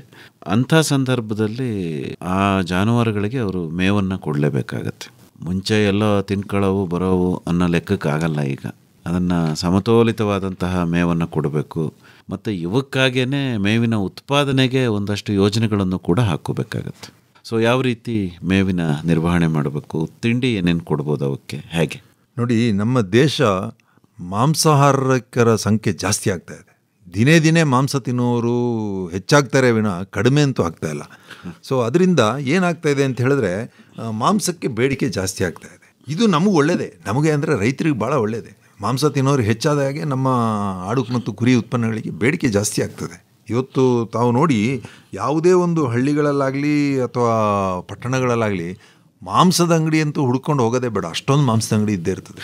ಇದು ನಮಗೇನು ತೋರಿಸ್ತಾ ಇದೆ ಅಂದರೆ, ನೆರೆಯ ಕೇರಳ ರಾಜ್ಯದಲ್ಲಂತೂ 93-95% ಜನಸಂಖ್ಯೆ ಮಾಂಸಾಹಾರಿಗಳು. ಅಂದರೆ ಇಷ್ಟೊಂದು ಹೆಚ್ಚು ಸಂಖ್ಯೆಯ ಮಾಂಸಾಹಾರಿಗಳು ಇರುವಂಥ ಒಂದು ರಾಜ್ಯದಲ್ಲಿ ಆ ಕುರಿ ಮತ್ತು ಆಡಿನ ಬೇಡಿಕೆ ಎಷ್ಟಿರ್ಬೋದು ಅಂತ ತಾವು ಲೆಕ್ಕ ಹಾಕ್ಕೊಡಿ. ಇದು ನನ್ನ ವರದಿ ಅಲ್ಲ, ಇದು ರಾಷ್ಟ್ರೀಯ ಆಹಾರ ಪ್ಯಾಟ್ರನ್ ವರದಿ. ಸೊ ಅದರಿಂದ ನಮ್ಮ ರೈತರಿಗೆ ಮಾರುಕಟ್ಟೆಗಂತೂ ಬೇಡಿಕೆ ಇದ್ದೇ ಇರ್ತದೆ. ಸೊ ಇತ್ತೀಚಿನ ದಿನಗಳಲ್ಲಿ ತಾವು ಹೇಳಿದಾಗೆ 300-500 ಬ್ಯಾಚ್ಗಳಲ್ಲಿ ಯಾಕೆ ಸಾಕ್ತಾ ಇದ್ದಾರೆ ಅಂತ ಹೇಳಿದ್ರೆ ಬಲ್ಕ್ ಬೇಡಿಕೆಗಳು ಜಾಸ್ತಿ ಆಗ್ತಾ ಇದೆ. ಏನು ಈ ಆಡು ಕುರಿ ಮಾಂಸಕ್ಕೆ ಬೇಡಿಕೆ ಜಾಸ್ತಿ ಆಗ್ತಾ ಇದೆಯೋ, ವ್ಯಾಪಾರಸ್ಥರು ಹಾಗೇ ಬಂದು ಹಳ್ಳಿಗಳಲ್ಲಿ ಆಡು ಕುರಿಗಳನ್ನ ಖರೀದಿ ಮಾಡ್ತಾ ಇದ್ದಾರೆ. ಈಗ ನೋಡಿ, ವ್ಯವಸಾಯದ ಯಾವುದೇ ಉತ್ಪನ್ನ ಇರ್ಬೋದು, ಭತ್ತ ಇರ್ಬೋದು, ರಾಗಿ ಇರ್ಬೋದು, ಇಲ್ಲ ಟೊಮೆಟೊ ಹಣ್ಣು ಇರ್ಬೋದು, ಬೇಡ ಅಂಥೇಳಿ ರಸ್ತೆಯಲ್ಲಿ ಬಿಸಾಕುವಂಥ ಪರಿಸ್ಥಿತಿನೂ ಬಂದಿರುತ್ತೆ, ಸರ್ಪ್ಲಸ್ ಪ್ರೊಡಕ್ಷನ್. ಆದರೆ ಮಾಂಸ, ಮೊಟ್ಟೆ ಇವಕ್ಕೆ ಯಾವತ್ತೂ ಆ ಪರಿಸ್ಥಿತಿ ಬಂದಿಲ್ಲ ಇಲ್ಲಿ ತನಕ ನಮ್ಮ ದೇಶದಲ್ಲಿ. ತಾವು ಎಷ್ಟೇ ಉತ್ಪಾದನೆ ಮಾಡಿ ಬೇಡಿಕೆ ಇದ್ದೇ ಇದೆ. 5 ರೂಪಾಯಿ 10 ರೂಪಾಯಿ ಆಚೆ ಈಚೆ ಆಗ್ಬೋದೇ ವಿನ ಬೇಡಿಕೆ ಅಂತೂ ಇದ್ದೇ ಇದೆ. ಯಾರೂ ಅದನ್ನು ಬಿಸಾಕಿರೋದಂತೂ ನಾವು ಇಲ್ಲಿ ತನಕ ನಮ್ಮ ಜೀವನದಲ್ಲಿ ನೋಡಿಲ್ಲ. ಸೊ ಅದರಿಂದ ರೈತರು ಇದನ್ನು ಧೈರ್ಯವಾಗಿ ಬೆಳೆಸ್ಬೋದು. ಆಡು ಕುರಿಗಳಿಗೆ ಮಾಂಸಕ್ಕೆ ಬೇಡಿಕೆ ಇದ್ದೇ ಇದೆ. ಸೊ ಹೀಗಿರಬೇಕಾದ್ರೆ ಇದರಲ್ಲಿ ಆಹಾರದ ಉತ್ಪಾದನೆ ಅಥವಾ ಆಹಾರ ಅದನ್ನು ಹೇಗೆ ಅಳವಡಿಸ್ಕೋಬೇಕು ಸಾಕಾಣಿಕೆಯಲ್ಲಿ, ಇದೇ ಭಾಳ ಮುಖ್ಯವಾಗಿ ರೈತರಿಗೆ ಹೇಳಬೇಕಂತ ಹೇಳಿದ್ರೆ, ಅತೀ ವೈಜ್ಞಾನಿಕವಾಗಿ ಆಹಾರಗಳನ್ನ ಕೊಡಲಿಕ್ಕೆ ಹೋಗದಿದ್ರೂ, ಯಾಕೆಂತೇಳಿದ್ರೆ ಆಡು ಕುರಿಗಳಿಗೆ ಜಾಸ್ತಿ ವೈಜ್ಞಾನಿಕವಾಗಿ ಆಹಾರ ಕೊಟ್ಟರೆ ಏನಾಗುತ್ತೆ ಅಂದರೆ ಖರ್ಚು ಜಾಸ್ತಿ ಆಗಿಬಿಡುತ್ತೆ. ನಾನು ಸಣ್ಣ ರೈತರ ಪರವಾಗಿ ಮಾತಾಡ್ತಾ ಇದ್ದೀನಿ. ಅದರಿಂದ ತಾವು ಹಳ್ಳಿಗಳಲ್ಲಿ ನೋಡಿದಾಗ ತುಂಬ ರೈತರು ಏನು ಮಾಡ್ತಾರೆ, ಬರೀ ಆಡು ಕುರಿ ಸಾಕೋರು ಬರೇ ಹುಲ್ಲು ಮೇಯಿಸೋದು, ತಂದು ಕೊಟ್ಟಿಗೆಯಲ್ಲಿ ಕಟ್ಟಾಕ್ಬಿಡೋದು. ಮೇಯಿಸೋದು ಅಂದರೆ ಬರೀ ಒಣ ಹುಲ್ಲು ಅಥವಾ ಹಸಿ ಹುಲ್ಲು ಆ ಸಮಯದಲ್ಲಿ ಏನು ಜಮೀನಲ್ಲಿ ಇರ್ತದೋ ಅದನ್ನು ಮೇಯಿಸೋದು, ತಂದು ಕಟ್ಟಾಕೋದು, ಇಷ್ಟೇ ಮಾಡ್ತಾ ಇರ್ತಾರೆ. ಇದರಿಂದ ಏನಾಗುತ್ತೆ ಅಂತ ಹೇಳಿದ್ರೆ ರೈತರಿಗೆ ಉತ್ತಮ ಆದಾಯ ಸಿಗೋದಿಲ್ಲ. ಅವ್ರು ಎಷ್ಟೇ ಚೆನ್ನಾಗಿ ಸಾಕಿದ್ರೂ ಅವರಿಗೆ ತಳಿ ಅಭಿವೃದ್ಧಿ ಆಗಲ್ಲ, ಮಾಂಸದಲ್ಲಿ ತೂಕ ಬರಲ್ಲ. ಆಡು ಕುರಿಗಳು ಚೆನ್ನಾಗಿರ್ತದೆ, ಆದರೆ ಅವು ಮಾಂಸ ತೂಕ ಬರೋದಿಲ್ಲ. ಆಮೇಲೆ ಯಾವಾಗೋ ತೂಕ ಬಂದಾಗ ಮಾರ್ಕೊಳ್ತಾರೆ, ಅದರಿಂದ ರೈತರಿಗೆ ಇದು ಆದಾಯನೋ ನಷ್ಟನೋ ಅಂತ ಗೊತ್ತೂ ಆಗೋದಿಲ್ಲ. ಸೊ ವೈಜ್ಞಾನಿಕವಾಗಿ ನಾವು ಏನು ಹೇಳ್ತೀವಿ ಅಂತ ಹೇಳಿದ್ರೆ, ಹಸಿಮೇವು, ಒಣಮೇವು ಮತ್ತು ಪೌಷ್ಟಿಕಾಂಶ ಇರುವಂಥ ಈ ಕೈತಿಂಡಿ ಇವುಗಳನ್ನ ಸಮಭಾಗವಾಗಿ ಕೊಡಬೇಕು. ಇಲ್ಲ ಅಂತ ಹೇಳಿದ್ರೆ ಆಡು ಕುರಿಗಳಲ್ಲಿ ಏನಾಗುತ್ತೆ ಅಂತ ಹೇಳಿದ್ರೆ ವಂಶಾಭಿವೃದ್ಧಿ ಆಗೋದಿಲ್ಲ. ಅವು ಹೀಟಿಗೆ ಬರೋದು ಅಂತ ನಾವೇನು ಹೇಳ್ತೀವೋ, ಬೆದೆಗೆ ಬರೋದು, ಅವು ಬರೋದಿಲ್ಲ. ಆಮೇಲೆ ಮರಿ ಹಾಕೋದಿಲ್ಲ, ಹಾಕಿದ ಮರಿಗಳೆಲ್ಲ ಸತ್ತೋಗುತ್ತೆ. ತುಂಬ ಜನ ರೈತರು ಇದನ್ನೇ ಬಂದು ಹೇಳ್ತಾ ಇರ್ತಾರೆ, ನಮ್ಮ ಮನೆಯಲ್ಲಿ ಹುಟ್ಟಿದ ಯಾವ ಆಡುಗಳದ್ದು ಮರಿಗಳು ಬದುಕೋದೇ ಇಲ್ಲ ಅಥವಾ ಮರಿಗಳು ಬದುಕೋದಿಲ್ಲ. ಒಬ್ಬ ರೈತನಿಗೆ ಇವತ್ತು ಮಾಂಸ ಮಾರಾಟ ಮಾಡಿ ಹಣ ಗಳಿಸ್ಲಿಕ್ಕೆ ಆಗೋದಿಲ್ಲ. ಅವ್ನು ತಿಳ್ಕೊಳ್ತಾನಷ್ಟೇ ನನಗೆ ಆದಾಯ ಬಂದಿದೆ ಅಂತ. ಅವನೇನು 10 ತಿಂಗಳು 1 ವರ್ಷ ಸಾಕಿರ್ತಾನೋ ಅವನ ಕೂಲಿ ಖರ್ಚು ಲೆಕ್ಕ ಹಾಕ್ಬಿಟ್ರೆ ಮಾಂಸ ಕೊಂಡ್ಕೊಳ್ಳೋದೇ ಉತ್ತಮ. ಯಾವಾಗ ಅವನು ಆದಾಯ ಗಳಿಸ್ತಾನೆ ಅಂತ ಹೇಳಿದ್ರೆ ಆ ಆಡು ಅಥವಾ ಕುರಿ ಮರಿ ಹಾಕಬೇಕು. ಆ ಮರಿ ಹಾಕಿ ಆ ಮರಿಗಳು ದೊಡ್ಡವಾದಾಗ ಇವನಿಗೆ ಆದಾಯ ಬರುತ್ತೆ. ಹೇಗೆ ಹಸು ಸಾಕಾಣಿಕೆಯಲ್ಲಿ ಹಾಲು ಮಾರಾಟ ಮಾಡಿ ಯಾವ ರೈತನೂ ಹಣ ಗಳಿಸ್ಲಿಕ್ಕೆ ಆಗೋದಿಲ್ಲ ಇವತ್ತಿನ ಖರ್ಚಿಗೆ. ಅಷ್ಟು ಖರ್ಚಿದೆ ತಿಂಡಿ ಮತ್ತು ಮೇವಿನ ಖರ್ಚು. ಆದರೆ ಅವರೇ ಕೆಲಸ ಮಾಡೋದ್ರಿಂದ ಅವ್ರಿಗೆ ಗೊತ್ತಾಗೋದಿಲ್ಲ. ಆ ಹಸುನ ಏನು ತಿಳ್ಕೊಳ್ತಾರೆ, ಒಂದು ಇನ್ವೆಸ್ಟ್ಮೆಂಟ್ ಅಂತ ತಿಳ್ಕೊಂಡು ಮಾಡ್ತಾ ಇರ್ತಾರೆ. ಹಾಗೆ ಆಡು ಕುರಿಯಲ್ಲಿ ಆ ರೀತಿ ಮಾಡಲಿಕ್ಕಾಗೋದಿಲ್ಲ. ನಾವು ಒಂದೋ ಮಾಂಸಕ್ಕಾಗಿ ಬೆಳೆಸಬೇಕು, ಇಲ್ಲಾಂದರೆ ವಂಶಾಭಿವೃದ್ಧಿಗಾಗಿ ಬೆಳೆಸಬೇಕು. ಅಂದರೆ ಮರಿ ಹಾಕಿಸ್ಬೇಕು. ಮರಿ ಹಾಕಿದ್ರೆ ಮಾತ್ರ ನಮಗೆ ಆಡು ಕುರಿ ಸಾಕಾಣಿಕೆಯಲ್ಲಿ ಹಣ ಗಳಿಸಿದ್ದೀವಿ ಅಥವಾ ಆದಾಯ ಬಂದಿದೆ ಅಂತ ಹೇಳ್ಕೊಬೋದೇ ವಿನ ಬರೀ ಮಾಂಸಕ್ಕಾಗಿ ಮಾರಾಟ ಮಾಡಿದ್ರೆ ಹೆಚ್ಚು ಆದಾಯ ಗಳಿಸ್ಲಿಕ್ಕೆ ಆಗೋದಿಲ್ಲ ಅಂತ ನನ್ನ ಒಂದು ವೈಯಕ್ತಿಕ ಅಭಿಪ್ರಾಯ. ಈ ಪರಿಸ್ಥಿತಿಯಲ್ಲಿ ತಾವೇನು ಮಾಡಬೇಕು ಅಂತ ಹೇಳಿದ್ರೆ, ಹಸಿ ಹುಲ್ಲು ಅಂತ ಅನ್ನೋದನ್ನು ತಾವು ವ್ಯವಸ್ಥೆ ಮಾಡ್ಕೊಳ್ಳೇಬೇಕು. ಈಗ ಸುಮಾರು 100 ಆಡು ಅಥವಾ ಕುರಿ ಸಾಕಬೇಕು ಅಂತ ಹೇಳಿದ್ರೆ ಕಡಿಮೆ ಅಂದರೆ 2.5 ಎಕರೆ ಜಮೀನು ನೀವು ಮೇವಿಗಾಗಿ ಇಟ್ಕೋಬೇಕಾಗುತ್ತೆ. ಮೇವಿನ ಬೆಳೆನೇ ಬೆಳೆಸಬೇಕು. ತಾವು ಸುಮಾರು ರೈತರು ಏನು ಮಾಡ್ತಾರೆ ಅಂದರೆ ಆಡು ಕುರಿ ತಂದುಬಿಡ್ತಾರೆ, ಆಮೇಲಿಂದ ಹುಲ್ಲು ಹುಡುಕಕ್ಕೆ ಶುರು ಮಾಡಿಬಿಡ್ತಾರೆ. ಇದು ನಾವು ಏನು ಮಾಡಬೇಕಂದ್ರೆ ಮೊದಲು ಹುಲ್ಲು ಬೆಳೆಸಬೇಕು, ಆಮೇಲಿಂದ ಆಡು ಕುರಿಗಳನ್ನ ತರಬೇಕು. ಇದು ಹೈನುಗಾರಿಕೆಯಲ್ಲೂ ಇದೇ ಅಳವಡಿಸ್ತದೆ. ಮೊದಲು ಹಸು ತರೋದು, ಆಮೇಲಿಂದ ಹುಲ್ಲು ಹುಡುಕೋದು. ಸೊ ಇಂಥ ಪರಿಸ್ಥಿತಿಯಲ್ಲಿ ರೈತರು ಏನು ಮಾಡ್ತಾರೆ, ಕೆಲವು ತಪ್ಪುಗಳನ್ನ ಮಾಡಿ ನಷ್ಟ ಉಂಟ್ಕೊಂಡ್ಬಿಡ್ತಾರೆ. ಹುಲ್ಲು ಕೊಂಡ್ಕೊಂಡು ಬಂದು ನೀವು ಆಡು ಕುರಿ ಸಾಕಿದ್ರೆ ಅದು ನಿಮಗೆ ಲಾಭ ಆಗೋದಿಲ್ಲ. ಅದರಿಂದ ಉತ್ತಮವಾದಂಥ ಒಂದು ಹಸಿ ಹುಲ್ಲನ್ನ ಬೆಳೆಯುವಂಥ ವ್ಯವಸ್ಥೆ ತಮ್ಮ ಜಮೀನಲ್ಲಿ ಮಾಡ್ಕೋಬೇಕಾಗುತ್ತೆ. ಈಗಾಗಲೇ ತಮಗೆಲ್ಲ ಗೊತ್ತಿರೋ ಹಾಗೆ ನೇಪಿಯರ್ ಹುಲ್ಲು ಭಾಳ ಒಂದು ಉತ್ತಮ ರೀತಿಯ ಹುಲ್ಲು. ಅದರಲ್ಲೂ CO3 ಮತ್ತು CO4 ಅಂತ ಈಗ ಬಂದಿದೆ. ನೇಪಿಯರ್ನ ಒಂದು ಉತ್ತಮ ತಳಿಯ ಹುಲ್ಲು. ಇವುಗಳನ್ನ ತಾವು ಬೆಳೆಸ್ಕೊಂಡ್ರೆ ಸುಮಾರು 100 ಆಡು ಅಥವಾ ಕುರಿಗಳನ್ನ ಭಾಳ ಸುಲಭವಾಗಿ 2.5 ಎಕರೆ ಜಮೀನಲ್ಲಿ ಸಾಕ್ಬೋದು. ಸೊ ಇದು ಹಸಿ ಮೇವು. ಅದೇ ರೀತಿ ಒಣಮೇವಿನ ವ್ಯವಸ್ಥೆನೂ ಮಾಡ್ಕೊಳ್ಬೇಕಾಗುತ್ತೆ. ಯಾಕಂದರೆ ಆಡು ಕುರಿಗಳಿಗೆ ಬರೀ ಹಸಿಮೇವು ಕೊಟ್ಟರೆ ಅವು ಜೀರ್ಣಿಸ್ಕೊಳ್ಳೋಕ್ಕಾಗೋದಿಲ್ಲ. ಅದರಿಂದ ಒಣಮೇವು ಕೊಡಬೇಕಾಗುತ್ತೆ. ಈ ಒಣಮೇವು ಯಾವ ರೀತಿ ನೀವು ಇವತ್ತು ವ್ಯವಸಾಯದ ಬೈ ಪ್ರಾಡಕ್ಟ್ಸ್ ಅಥವಾ ಉತ್ಪನ್ನಗಳು ಅಂತ ಏನು ಹೇಳ್ತೀರೋ ನೀವು, ಅದನ್ನು ನೀವು ಶೇಖರಣೆ ಮಾಡಿ ಇಟ್ಕೋಬೇಕಾಗುತ್ತೆ. ಈ ರಾಗಿದು ಅಥವಾ ಹುರುಳಿ, ಮೆಂತೆ ಏನೇನು ನೀವು ಬೆಳಿತೀರೋ ಅವುಗಳ ಒಂದು ಸೊಪ್ಪು ಅಥವಾ ಏನಿರ್ತೋ ಅದನ್ನು ಡ್ರೈ ಮಾಡಿ ಇಟ್ಕೊಂಡ್ರೆ ಅದು ನಮ್ಮ ಒಣ ಹುಲ್ಲು ಥರ ಆಗುತ್ತೆ. ಅದರ ಜೊತೆಗೆ ಕೈತಿಂಡಿ ನಾನು ಮೊದಲೇ ಹೇಳಿದಾಗೆ ನೀವೇ ತಯಾರಿಸ್ಕೊಂಡ್ರೆ ಭಾಳ ಉತ್ತಮ. ರೈತರು ತಮ್ಮ ಮನೆಯಲ್ಲೇ ಇದನ್ನು ತಯಾರಿಸ್ಕೋಬೋದು. ಏನಿಲ್ಲ, ಒಂದು ಸಣ್ಣ ಫಾರ್ಮುಲಾ ಇದಕ್ಕೆ ಏನು ಅಂತ ಹೇಳಿದ್ರೆ, ಅಕ್ಕಿ ತೌಡು ಎಲ್ಲರ ಮನೆಯಲ್ಲೂ ಇದ್ದೇ ಇರ್ತದೆ ರೈತರಾದವ್ರ ಮನೆಯಲ್ಲಿ. ಹಾಗೆ ಕಡಲೆಕಾಯಿ ಹಿಂಡಿ ಅಂತೂ ಕೊಂಡ್ಕೋಬೋದು. 2.5 kg ಭತ್ತದ ತೌಡು ಮತ್ತು 2.5 kg ಕಡಲೆಕಾಯಿ ಹಿಂಡಿ ಮತ್ತು 5 kg ಮುಸ್ಕಿನ ಜೋಳ. ಸೊ ಇವಿಷ್ಟನ್ನ ನಾವು ಮಿಕ್ಸ್ ಮಾಡಿ ಅಂದರೆ ಪೌಡ್ರ್ ಮಾಡ್ಕೋಬೇಕು. ನೈಸ್ ಪೌಡ್ರ್ ಅಲ್ಲ, ಸ್ವಲ್ಪ ತರಿ ಇರುವ ಹಾಗೆ ಪೌಡ್ರ್ ಮಾಡಿಕೊಂಡು ಅದಕ್ಕೆ 200 ಗ್ರಾಮ್ನಷ್ಟು ಖನಿಜ ಪುಡಿ, ಮಿನರಲ್ ಮಿಕ್ಸ್ಚರು, ಉತ್ತಮದ ಒಂದು ಕ್ವಾಲಿಟಿಯ ಮಿನರಲ್ ಮಿಕ್ಸ್ಚರು ಮತ್ತು 200 ಗ್ರಾಮು ಉಪ್ಪು. ಇದಿಷ್ಟನ್ನ ನೀವು ಮಿಕ್ಸ್ ಮಾಡಿ ಇಟ್ಕೊಂಡ್ರೆ ನೀವು ನಿಮ್ಮ ಮನೆಯಲ್ಲೇ ಸಾಕುವಂಥ 10, 20, 50 ಆಡು ಕುರಿಗಳಿಗೆ ಈ ಕೈ ತಿಂಡಿ ಕೊಟ್ಟರೆ ಸಾಕು. ಇದ್ರ ಜೊತೆಗೆ ಒಣ ಹುಲ್ಲು ಮತ್ತು ಹಸಿ ಹುಲ್ಲು 30% ಹಂಗೆ ಕೊಡಬೇಕು.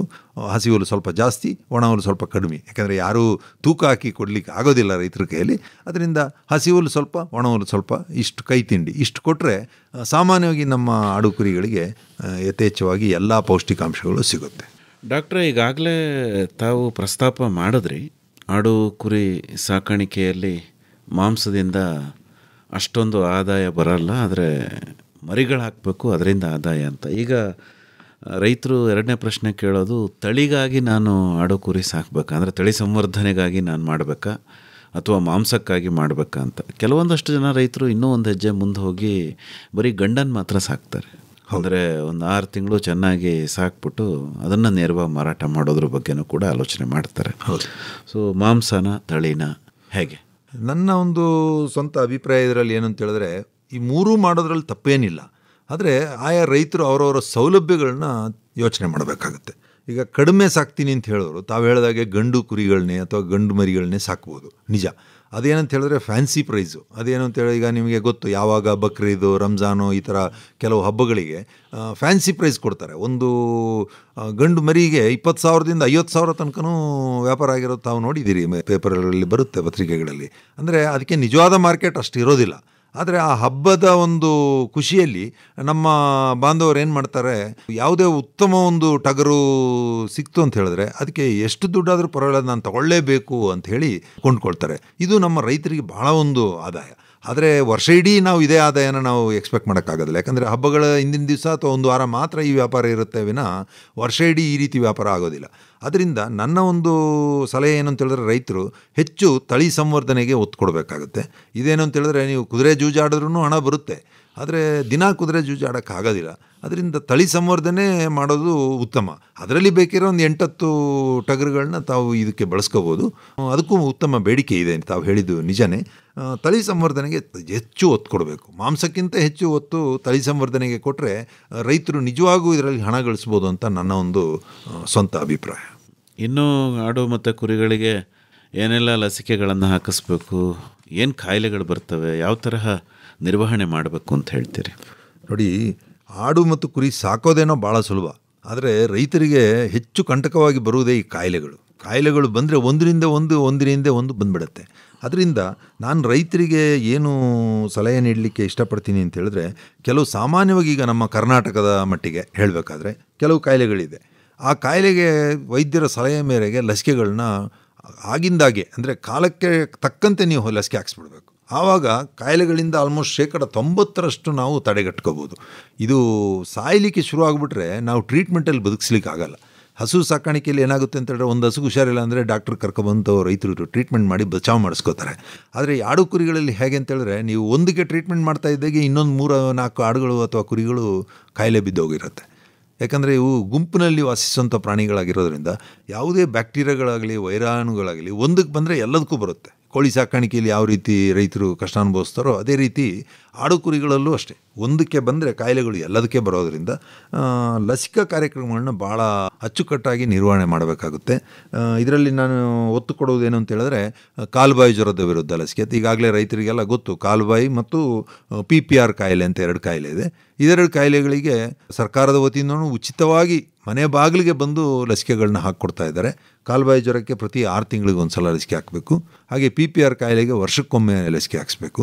ಇವುಗಳಲ್ಲಿ ಯಥೇಚ್ಛವಾಗಿ ಮರಿಗಳು ಸಾಯುವಂಥ ಒಂದು ಸಂದರ್ಭಗಳನ್ನ ನಾವು ನೋಡಿದ್ದೀವಿ. ಅದರಿಂದ ಇದೆರಡು ಲಸಿಕೆಗಳನ್ನ ಮಾತ್ರ ಪ್ರತಿಯೊಂದು ರೈತರು ಆಡು ಕುರಿಗೆ ಸಾಕುವಾಗ ಮನಸ್ಸಿಟ್ಟು ಹಾಕಿಸ್ಕೋಬೇಕು. ಹಾಗೆ ಅದ್ರ ಜೊತೆಗೆ ಗೋಟ್ ಪಾಕ್ಸ್ ಅಂತ ಒಂದು ಕಾಯಿಲೆ ಇದೆ. ಅಂದರೆ ಈಗ ಈ ಅಮ್ಮ ಅಂತ ಹೇಳ್ತೀವಲ್ಲ, ಆ ಥರ ಆಡು ಮತ್ತು ಕುರಿಗಳ ಮುಖದಲ್ಲಿ, ಅದರ ತುಟಿಗಳಲ್ಲೆಲ್ಲ ಕಜ್ಜಿಗಳ ಥರ ಬಂದುಬಿಡುತ್ತೆ. ಇದರಿಂದ ಏನಾಗ್ಬಿಡುತ್ತೆ, ಅದು ಮೇವು ಬಿಟ್ಟು ಹಾಗೆ ಸೊರಗಿ ಸತ್ತೋಗುತ್ತೆ. ಸೊ ಹಾಗೆ ಕುರಿಗಳಲ್ಲೂ ಶೀಪ್ ಪಾಕ್ಸ್ ಅಂತಲೂ ಬರುತ್ತೆ.